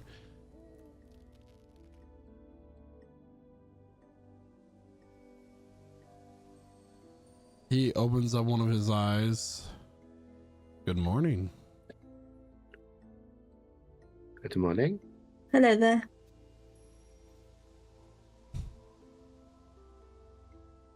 He looks at one of the older trainees.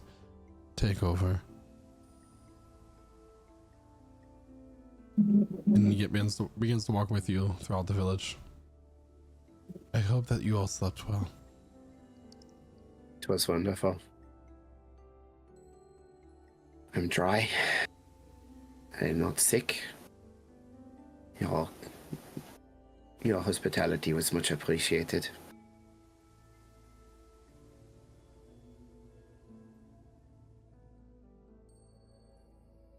So, I'm assuming that you all are hungry.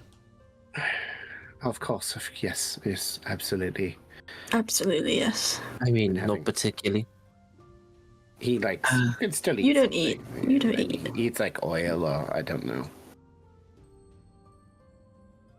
He will walk over to kind of a covered area and offer all of you bowls of mixture of fruits, vegetables, and if you so choose, are roasted grasshoppers as well. Well, we know who's having a lot of roasted grasshoppers. Yeah. Yeah, Valerie will partake as well. I think I might try the roasted grasshoppers. No, they're actually very good. They're crunchy. Naoki doesn't eat. Naoki, come on, you need to eat something. I'm not hungry. You're okay. It's fine. You're okay. Just take a deep breath. Have a roasted grasshopper. Come on. They taste like chicken. He like daintily like eats one, you know. Crunch. Razak kind of just chews on some hearty root vegetable.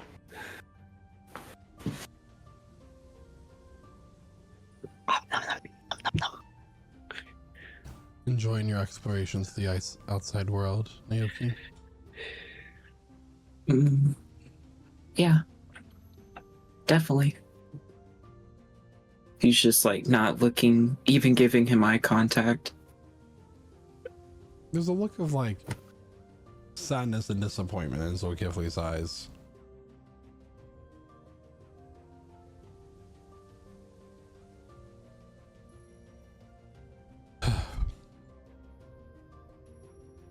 There's something I want to pass along to you from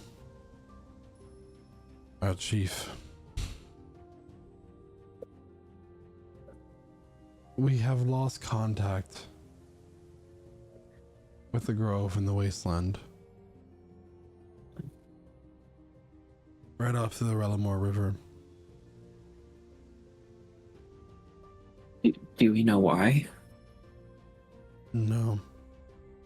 Our normal mode of transportation through the trees that we have nurtured there, the one. We cannot access it. It appears it's been destroyed.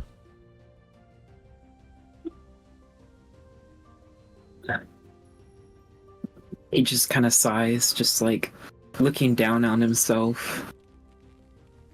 If only I was a little bit better at what I'm supposed to do. Being able to like walk through the dreams, I could maybe see, but I don't. I'm not strong enough yet.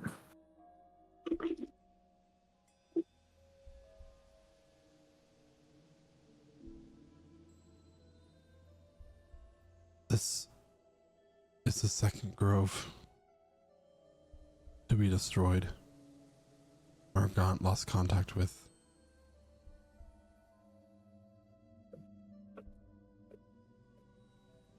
Aspen fears that it's somehow related to what happened to his home just several decades ago.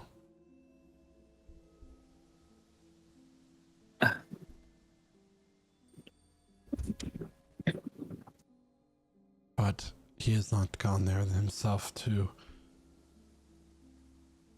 verify anything, and as one that has been given permission to freely traverse the outside world during this journey to come into your full ability.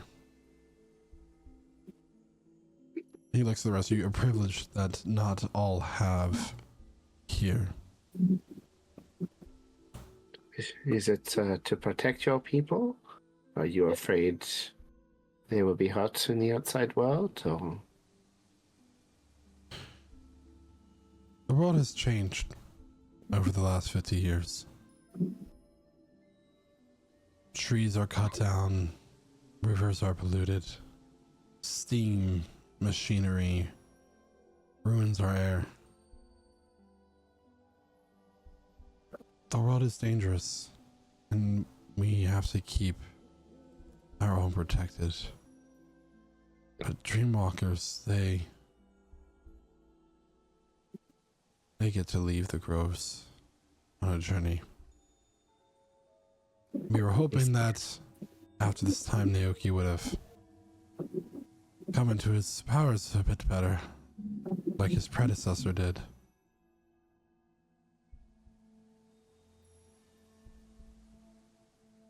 He just turns his gaze away. I mean, he is quite accomplished. Maybe not as quickly as your hope would be, but honestly, I think, despite a little bit of an issue with confidence here, he has become quite powerful, and he has saved our lives several times already. I do not doubt your skill. In fact, I have faith in it. That is why I recommended to Aspen and Astra that you be the one to go investigate what happened to the grove. You want me? Not anybody else that's, more experienced? I trust you.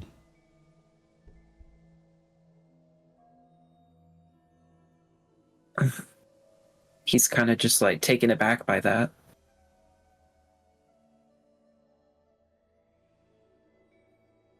So, tell me, what are you and your companions doing in the forest.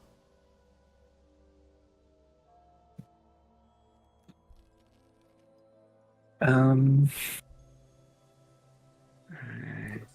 truth shall set you free, Naoki. We are seeking a ruin in this area. Our guide here, she glances at Rosad, knows a little bit more about it, but we were actually on our way here from Ilnyria, seeking answers, seeking lost truths and potentially some riches and power, but you know, it's to each their own.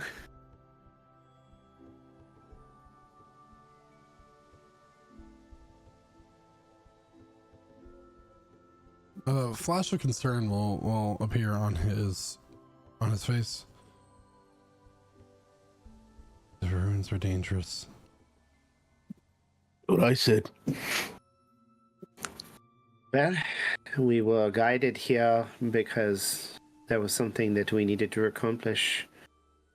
If you think it's not something that can be done now, then I suppose we don't need our guide.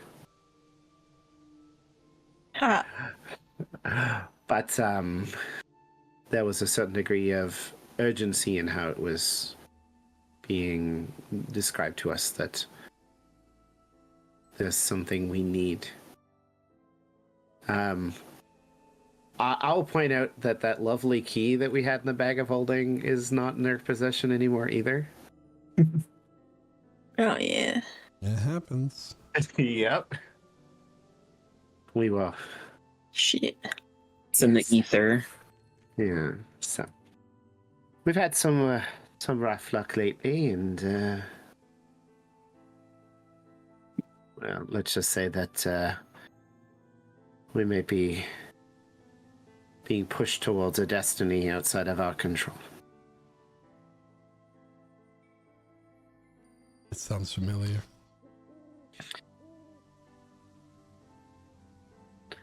I certainly hope it's not, because it makes me feel less special if I'm not the chosen one. I mean, come on, look at me.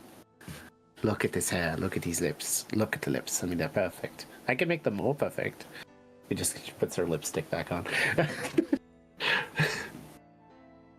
Completely full of herself.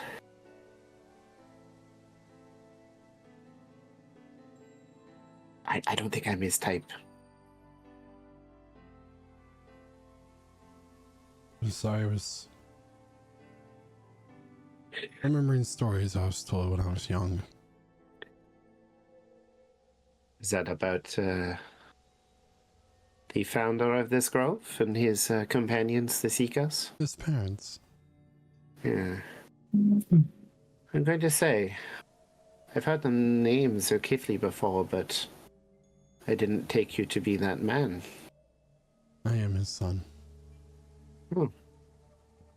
The stories My father sacrificed his very existence and soul to take in Zolna into his own mortal form, destroyed him in the process. I'm sorry. It's during this time that my mother was giving birth to me. The flame of creation, the very form that the god of magic, Tumes, was entrapped in, was freed, and during the time it took for him to recover from that imprisonment, magic faded from the world along with the gods being barred. I have a condition that caused my mother to bleed out during my birth, and she could not be healed due to the lack of those factors. That's horrible. I lost my father much later, but even then, ever since the Tales of Tumas, healing magic has not been as reliable.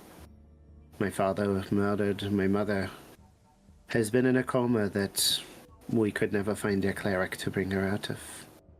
He's been asleep for almost 20 years. Closer to 15, but this is maybe a world without their gods, but it's a world with more pain.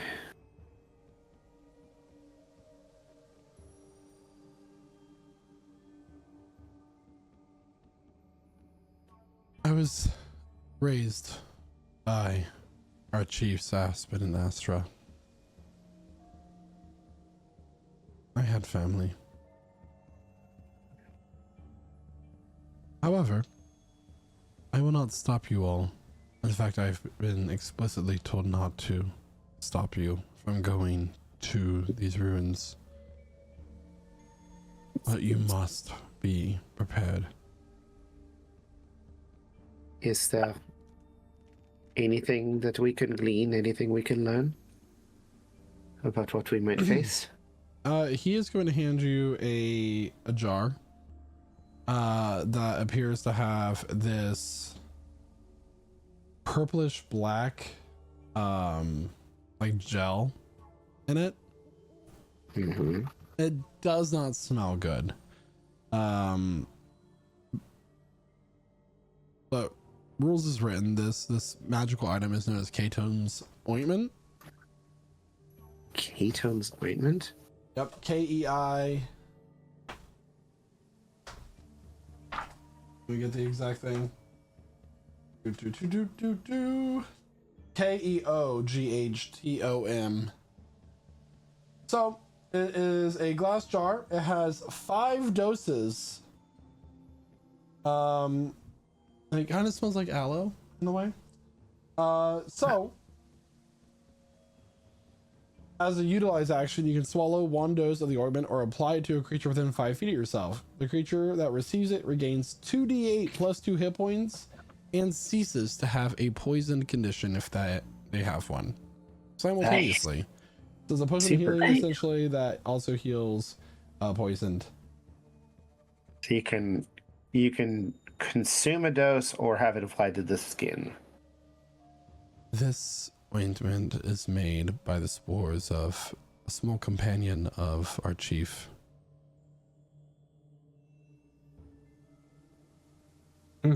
That must be what you bought from that shop. I don't think it does the same thing. No. Do you happen to sell an ointment that let's just say accelerates the excitement process? No. That was the least horrific way I could think of. Pleasure isn't exactly pleasure isn't exactly a druid's motive around here. Are you sure about that? I mean, those people seem to be just dancing as if flowers are the best thing in their life right now. They look like they're having a great time. Not those kind of They're pleasures. singing about hair. I don't know why. Let's get back to the ointment, shall we? Get back to the ointment. Which one? Sorry, we're talking about the inappropriate one or this helpful one. It's the non-inappropriate one. Okay.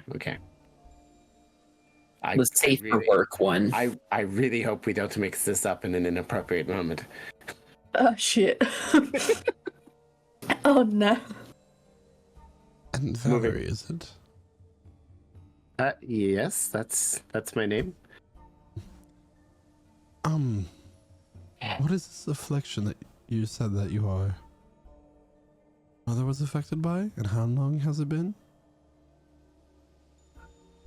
Honestly, I don't know its name. My home was attacked when I was a little girl. And my father was killed. My mother was, I'm not sure, poisoned or cursed, but my family, my uncle came in to help run the house, and he said he's tried to bring in clerics and no one's ever being able to find a way to make her arise. I used to visit her every day when I was at home, and less often now, but it's been a long time. I don't. I wish I knew. I should have asked, I suppose. I just always took it on faith.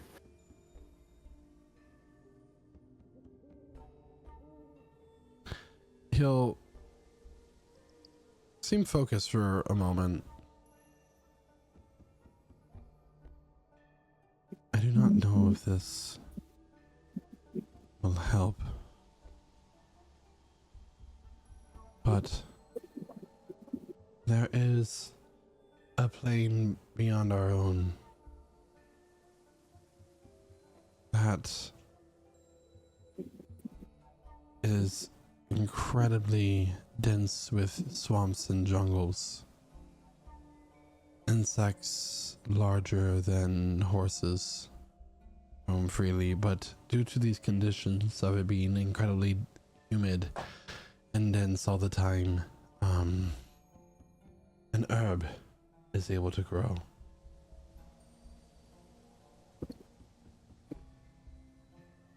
This is a realm that... Sorry.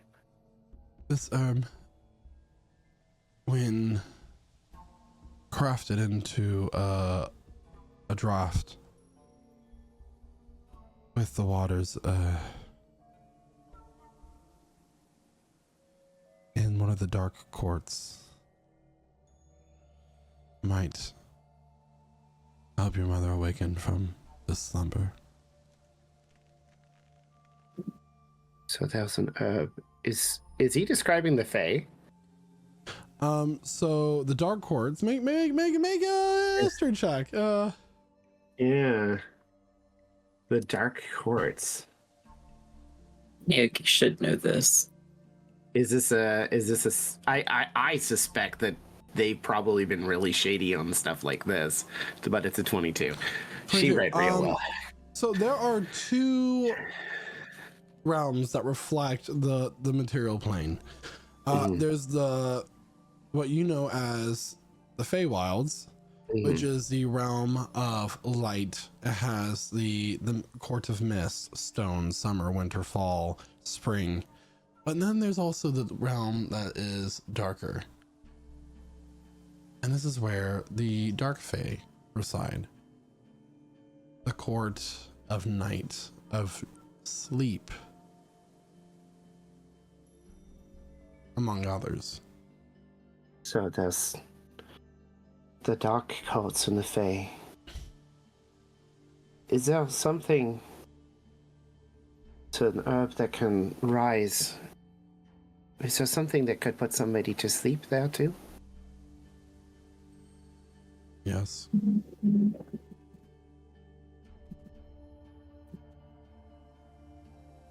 Okay. That is very helpful, Lyle.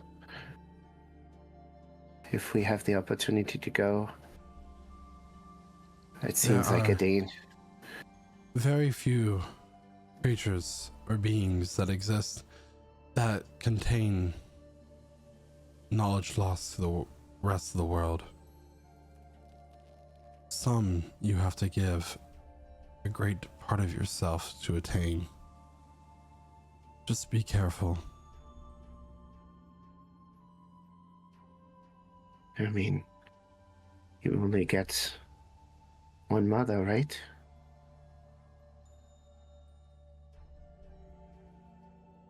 During our chief's journey, or his companion's journey, I should say, they came across a being that existed as long as creation itself. An elder Fey creature known as the Weirfell. It resides in the Court of Mist in a dense swampland.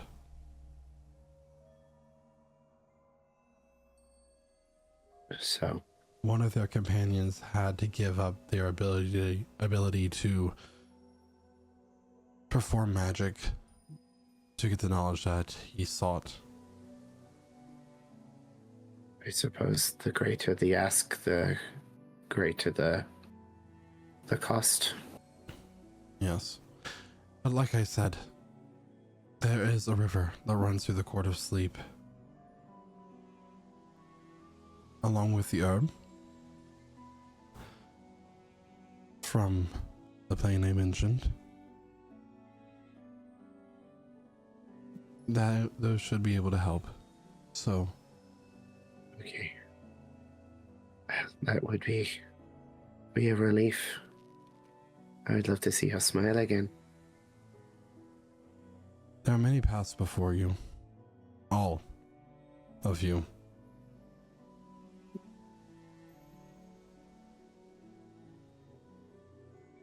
What do you mean by?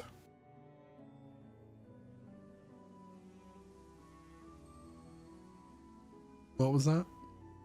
I was going to ask, what do you mean by there's many paths?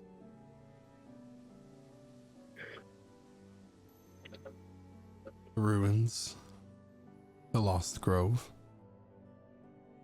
the reawakening of one's mother.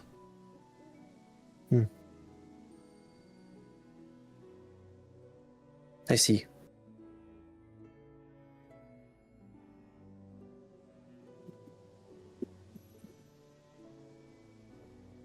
Maybe yours and my memories as well.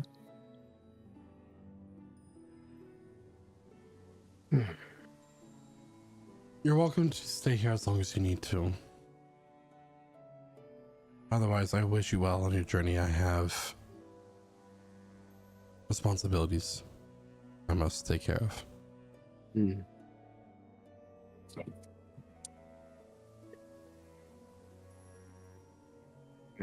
Naoki, this is your home. You can stay as long as you think we need to. That's up to you. I'm fine leaving right now if we need to. The day is ahead of us. Can you find the exit?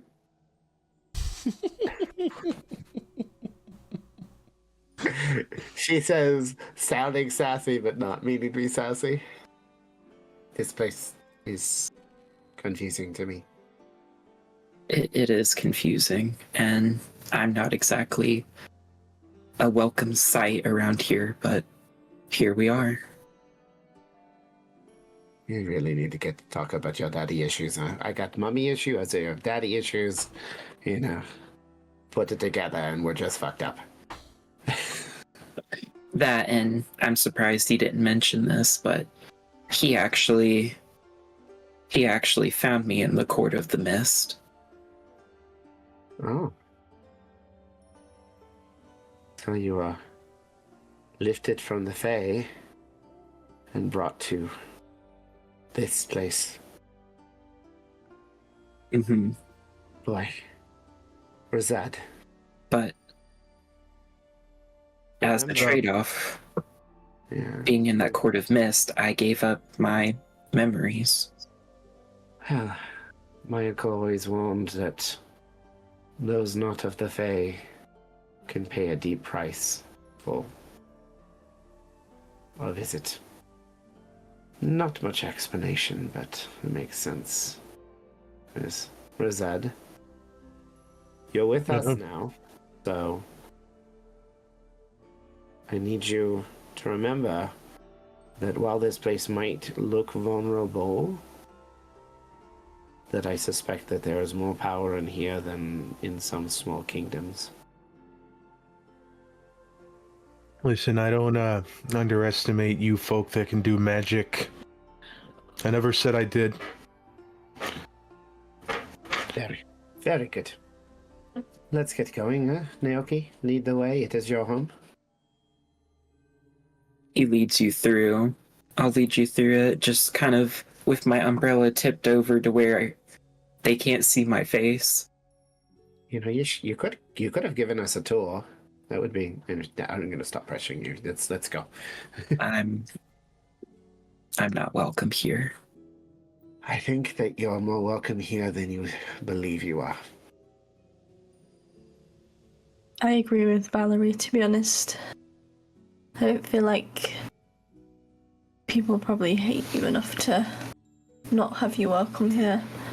I think that the one thing that people hold against you is your disdain for yourself. That you see yourself as less than you are. Put down the umbrella and have some confidence about yourself. You have a very pretty smile when you smile. Show it to people.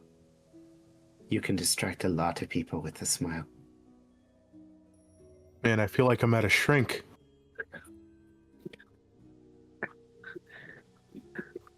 Also, just like a complete out of character moment, somebody saying just smile through the pain is terrible fucking advice. That is really bad advice. That's why I'm laughing. Stop being sad, stupid. Yeah. We here at Lich Souls Gaming would like to remind any viewers that we are not professional mental health specialists. There's Do like not this take really any personal advice from us in this campaign. If you need therapy, take therapy. there's this really good ad about that exact thing. She's like, they said just smile. You should Things have smile been more. awful, but you should smile more. And I'm just like, yeah, that is so real. That is so real. I love it. I love it. Anyways, yeah.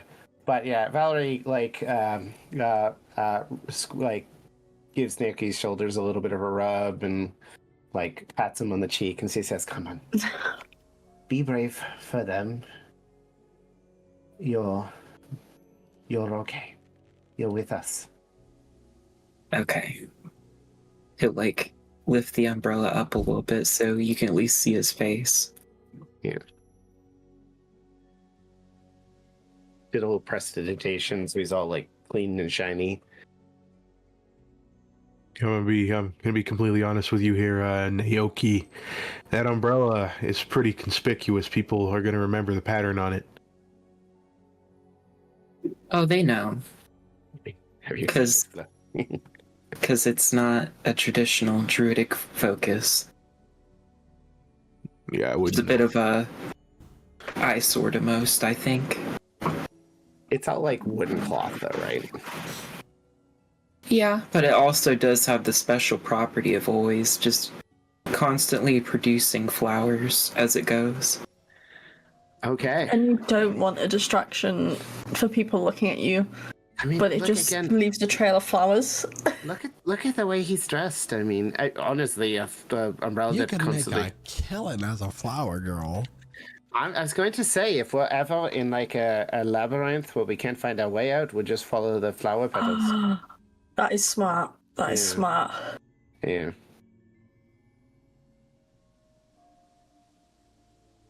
Anyways. Well, let's get out of here. Yeah. Pitter patter.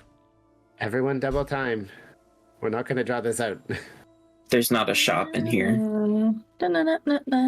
Yeah, did they sell So potions? Being led out of the grove, which you are being told is known as the Quaking Sanctuary.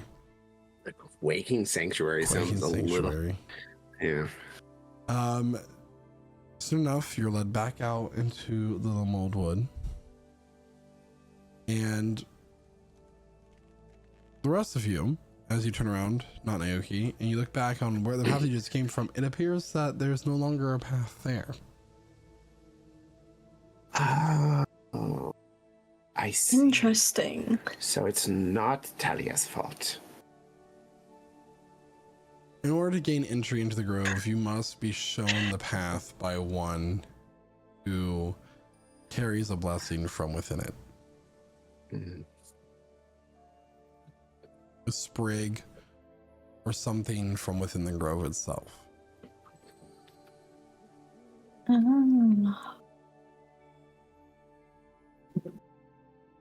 I like that. I like that. I guess then my warning to not attack the grove is, I mean, was that you? I don't know why I'm distrusting you. I know why I'm distrusting you. But I'm gonna say, sorry for, trying to intimidate you again. I think you've got the message, but this shit's crazy, right? Like. Yep. Yep. Okay. Renatus?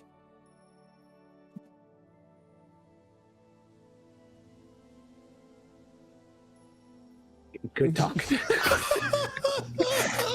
Sounds about right. Were you asking him a question? He literally just went. Honestly, it's exactly God. what I was hoping His for. eyes said more than his character has Yeah. his entire campaign. Yeah. That's so- Yeah. I accomplished exactly what I was hoping for from that moment. Thank you, Oh, Quentin. my- That was, that was performance over words. Honestly. So I could have found I could have found the grove, but I didn't want to. Nice. Okay. We'll put a pin on that and try to unwind that bundle of anxiety We'll and put a pin in that and circle back at a later time. That's yeah. more convenient for the Yeah. rest of the team. Valley writes down a lot more than Naoki just said. Interesting. The party Maybe we continues to need to. travel. Sorry. Ugh. The No, party it's continues okay. to travel through the Moldwood for the majority of the day, following the directions that Professor Leorkin gave you, along with the guidance of Rosad, who knows how to get there as well, roughly, from what he told you during your first encounter together. And towards the late evening, just before sunset,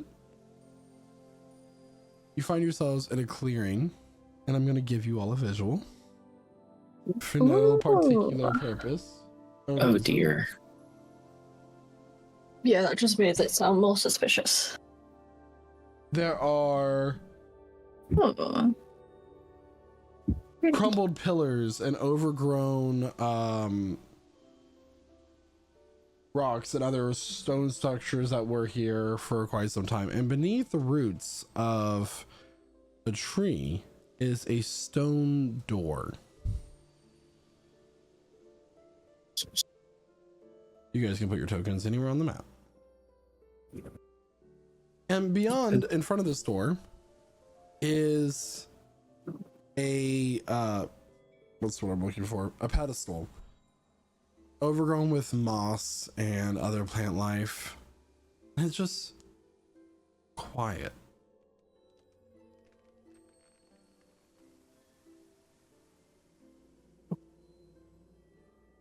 So is this the place?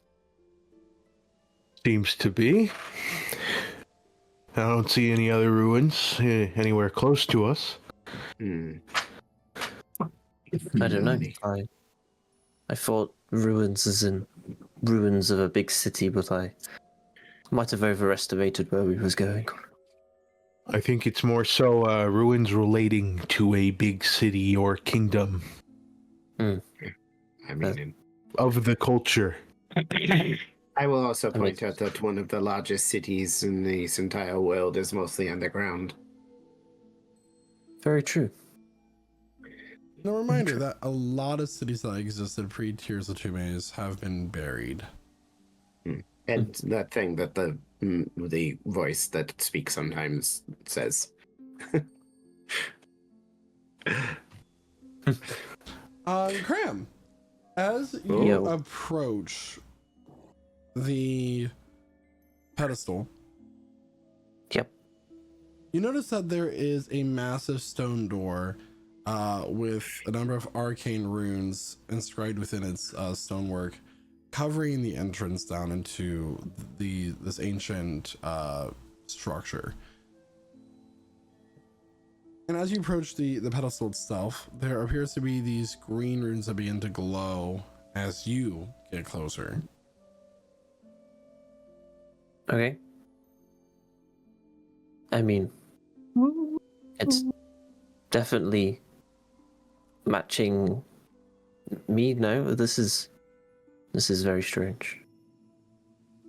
All right, I will consult a note I wrote down in case I had to use this information as a bargaining chip Okay. on how to get into this place. That's interesting how your paper at the top has like these little tears. Is that like from a special manufacturing or? I ripped it out of the binding. Wait, you tore a book up? Why not just kept it in the bind? You know what? Carry on. So saying like, did a small animal chew the top? But that makes more sense. The radiance of a god risen shall show the path. The radiance of a god risen shall show the path. Yeah, that's all I got. I'm glad that's so specific. And that's the same meaning on the runes that glow when you approach Craum. Same translation. Only Cram. Right. You all can see them, but they're all in a language long since lost to history. Wait, Craum, are you a god risen? I don't think so. No, don't. Are you sure? I mean, it's. I mean, It could be possible, right? Zulkifli said that. Who was it? That Casimir fellow. He put wards to stop the gods being here. I don't think it's possible. What if you don't know you are god? It seems very. I mean, surely, if I'm a god, I can go. Lightning strike. I mean, eventually, I assume. Yeah, I mean, you might have to relearn how to be a god. You know, your powers can be sealed away, or you know, you could be a fragment of the god of automatons. You know, for all we know. Maybe. What if I don't want that? Well, there's only one way to find out.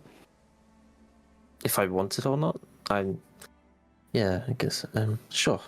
Do you want to approach the platform that's kind of lighting up as you get near it? Not. I don't know. As Valerie walks backwards a little bit. Oh my. Okay. This is fine. It's one of these situations. Sure, I'll go stand on this platform. It's okay. It's okay. I just need you to be a certain distance away. Just think book as you approach. Not a book. It's not a book. Nothing appears to happen at this moment. Oh, it's safe. Let's. A puppy appeared. Just gonna keep going towards this door. Swimming, just keep swimming. Figured that was too easy. Does this door look like it's openable? You can certainly try to open it. Yes, It's please. really big. And I'm really strong. Open this bitch up. The DC is 40 for the strength check. Let me Oh, give wow. that a good go. Let me give that a go. Open up. Damn. 14. It It does is not not open. As you try to pull on the door, the runes on the door begin to glow with a fierce light. Oh, Christ. Can I say what the Can I say the radiance of a god risen shall show the path? Speak, friend, and enter. Say it. I say it. In the ancient Nothing language. happens. Oh, well, I don't know that. Rosad begins to walk up to see maybe if there's like a lock that he can pick. Go ahead and make an investigation check. Mallory will also approach and assist A Rosad because door, a D&D party's greatest enemy. All right. so you can roll that at advantage because you've got another person who can do this stuff with you. It's an 11 because I rolled terribly. Does not have a keyhole that you can see. Okay, Craum, can you like stick your head somewhere that looks like it might be a keyhole and we'll turn you? You think that guy's a god risen? Or the radiance of it? I don't know. That I was don't a think guess. so. Can I like? Are the runes reachable? I mean, they're all around the door. Can I touch one? Feels like stone. I'm so confused. Hey, Emmeline. Maybe we should try seeing if there's like a more magic purpose to this door instead of just yanking on it. You're making me do things with a character sheet that is not mine. Excuse me. Do I feel like I could read the runes in like their language, like the runes language? Does that make sense? The runes. So when it comes to like arcane runes, is that they're not necessarily readable like the alphabet. They are inscriptions or pictures. that Okay. help Like transmute variables in energy math. into other energy. Is that a good way of saying like it's like variables in math, how they'll like resemble characters, but you know they're more functional than readable. Correct. I mean, Emmeline can ritual cast comprehend languages, see if she can read any of this stuff. readable language. No, yeah, okay, no. If that gets explained by Craum, she won't do that. But if it's not explained, then she'll still do that. I mean, I'm guessing comprehend language is just like breaks. Okay, so the platform lit up when Craum approached it, right?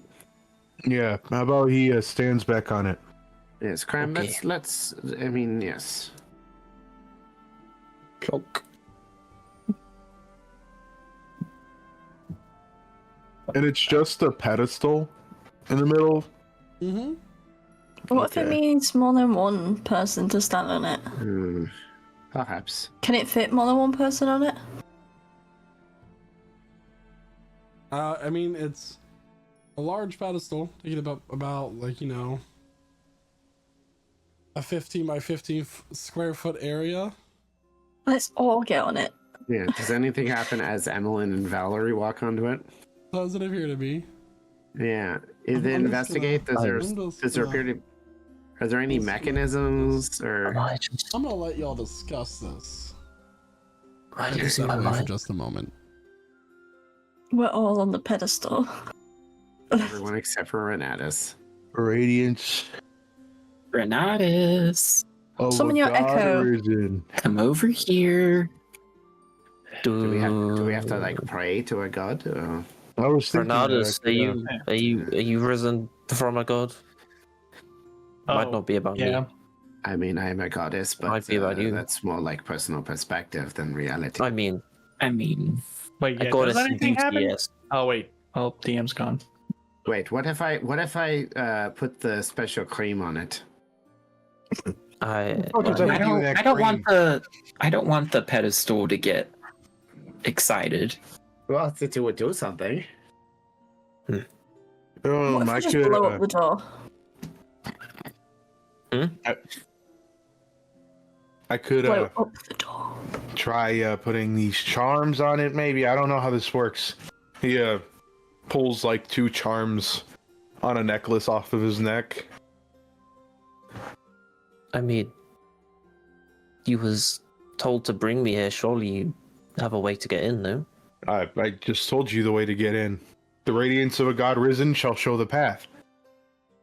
I guess that's what it says there, but it's what I overheard.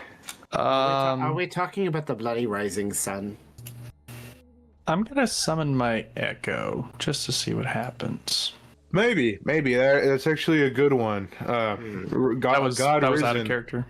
The god risen, the rising sun. Yeah, the god risen, the radiance. Yeah, that kind of lines up the sunrise, sunlight, maybe. So we have to wait till tomorrow.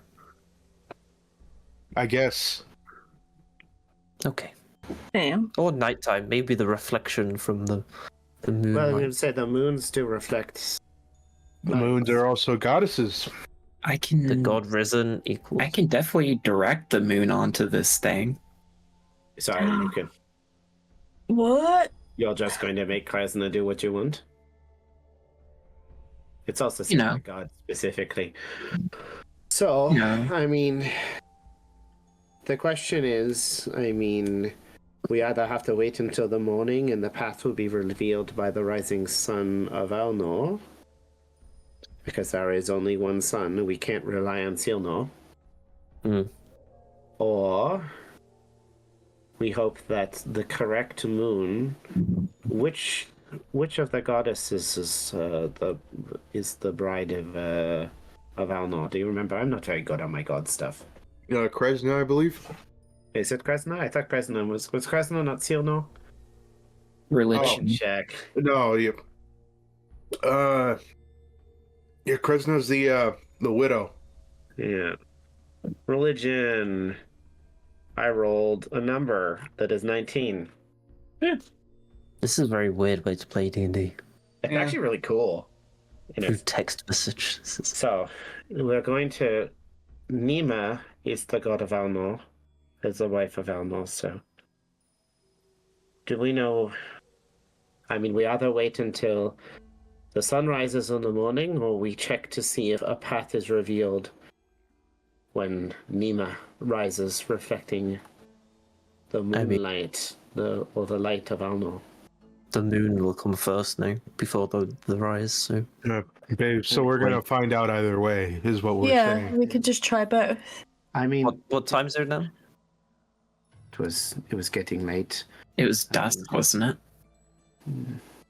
Do we see any markings that you might Dusk. see that would indicate the gods there, Craum? Because you seem to at least understand these markings. Um, But no. anyways, we need to set up camp. If this is about time, the first watch, each watch will watch to see if there's any reaction on the temple, and if nothing happens during the night, then in the morning we will keep a close watch for the rising sun, huh? Yeah. Yeah. Rosada will put his charms of holy symbols back onto his neck and tuck them into his scarf. Also, a note for us. We need to buy tents, huh? Mm. How much are tents? I assume that they're like 100 gold each or something. Valerie having no idea, never buying a tent in her life. Seems like... Sure. A tent of leaves. Well, I know how to make those. I prefer like a tent with like, you know, like a little bed and A bit more coverage than like, leaves. like silk inside, very comfortable, and then you fold it up and it just like fits in your pocket. Doesn't take up any space. Like Natus wants to try to make a covering for everyone. Because he forgot he could do something about that. Oh, Nice. Ooh, that's a dirty 20. Ooh. Dirty 20. Didn't even have to do the thing.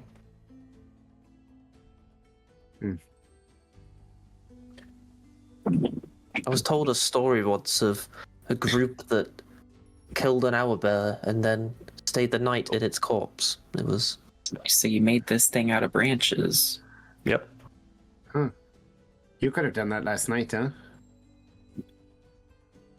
I don't know. I just suddenly remembered how to do that. I don't know where I learned that.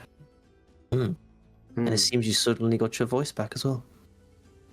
Listen, he's just not a very talkative man. He's got a lot on his mind. You just don't mess with him, you know? You just... As I've said before, I speak only when... Yeah. Speak only when it's necessary. Exactly. Yes. Yes. So the party gathers that the light of either the moons or the sun, upon rising, will open the way ahead. So you all decide to set up a camp. And have moon and sun watching parties, which Valerie's going to recommend that the last watch needs to stare directly into the sun as it rises, or they will miss the hint. Don't do that. Don't do that. Don't do that. There is a definitely a gif of the president of the United States doing that. Yeah. You do that. You do that. So as the moon begins to rise, the moons begin to rise. Nima and Krasna. Shut up. It's my world. I can call them whatever I want. As Craum stands on the pedestal, it's glowing. The light shines on the door, and nothing happens. All right. Well, The I guess sun it with is. that, Guess we gotta wait for the sun to rise. So indeed, the door said by the radiance of the risen, the god risen, god, not goddesses. So that would refer to the suns. And now it's just a sun.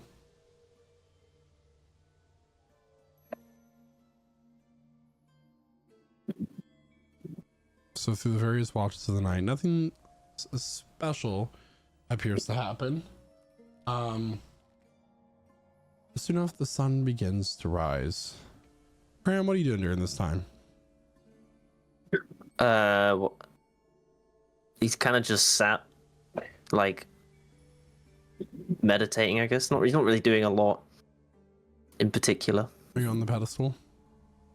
Yeah, like in the middle. Okay. So as the sun begins to rise and its light begins to shine on the door, the runes inscribed onto the door begin to glow with a bright green light. As this happens, the roots that make up the wooden parts of Cram's body begin to grow and find themselves into these slots within the pedestal itself. You hear the sound of things clicking and gears grinding. And as this begins to happen, the sun begins to shine onto the door. Something happens. The runes begin to glow red. A chime begins to ring out. And the door begins to shake and shudder. And as it opens, standing behind it those are the treetops, by the way. Is a massive golem made of wood and stone, very similar in the design of Cram. Damn, it's your dad. What? Thank you. Daddy! Glowing, its eyes So glowing long. with the same red light to reflect the runes around Cram and the door itself. Did he finally get the And- milk? We'll start with initiative, as what happens next is a story for another time. Dun, dun, dun. Wait, can you even see us? He doesn't have a head. So no head? He has a head, it's right there on the front. It's like in his belly. Oh, it's so cute.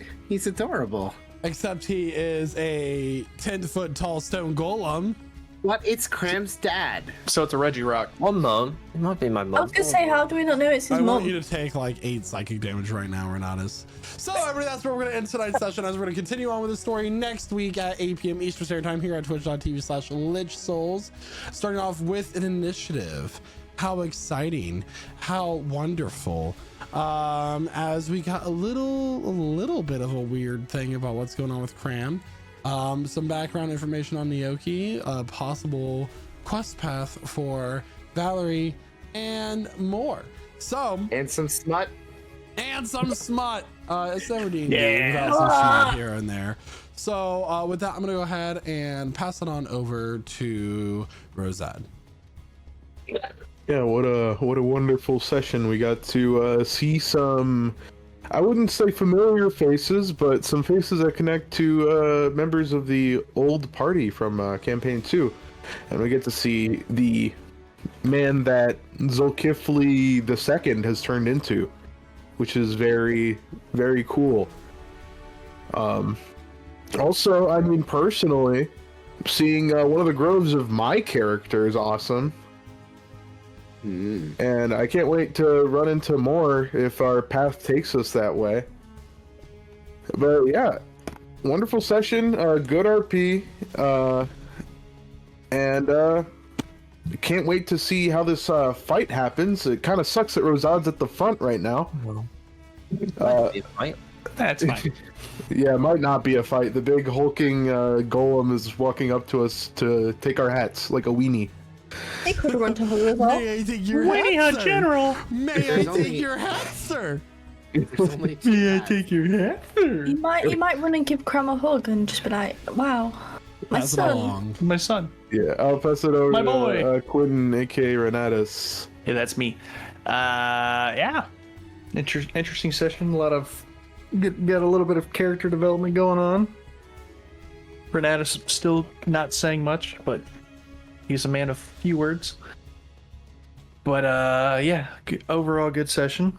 But of course, when it comes to sessions, you can't have a good session without great role players. So thank you to all of our wonderful role players, and thank you to everyone who was chatting up in chat tonight, and thank you to our wonderful DM Michael, story together for us and bringing us together each and every week here on twitch.tv/LichSouls.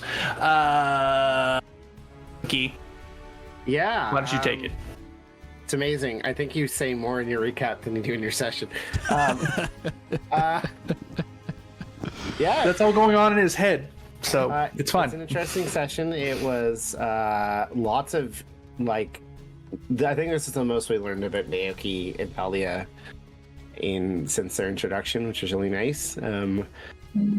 See a little bit of the sassy side of Valerie, which isn't a big surprise, and she now has some more tricks up her sleeves to heal you or excite you.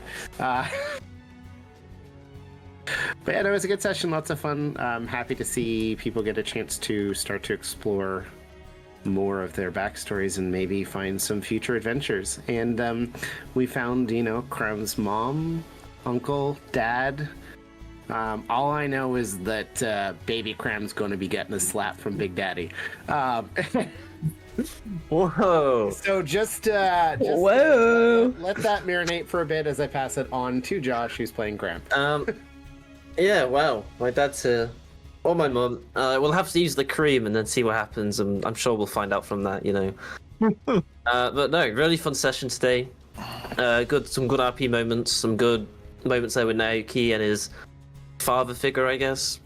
Some good backstory stuff with other characters. Excited to explore my backstory maybe a little bit with what's going on here.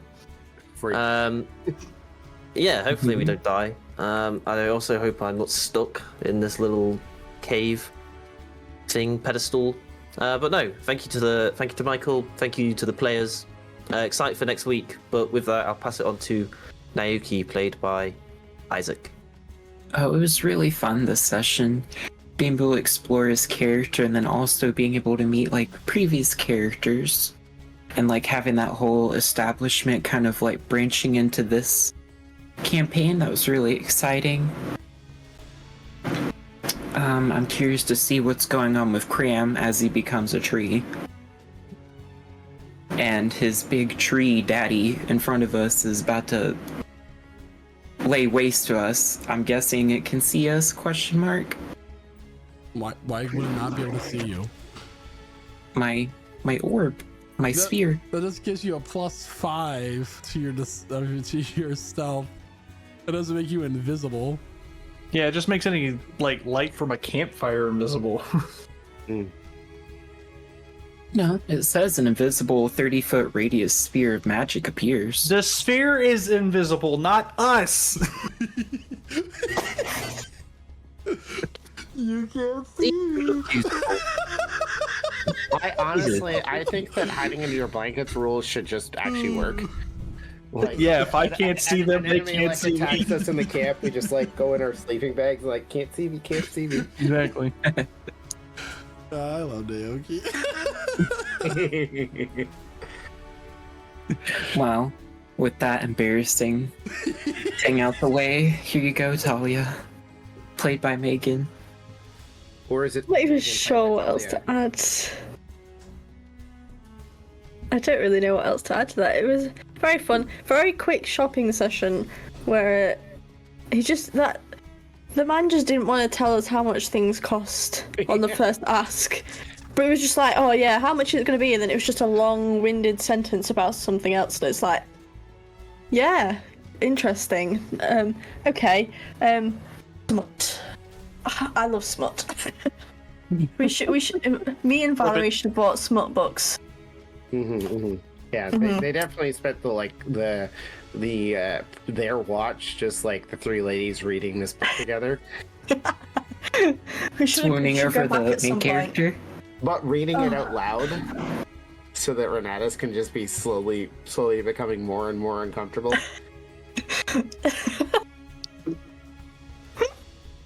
Nice.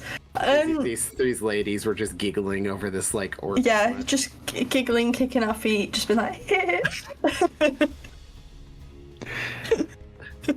maybe you could join us.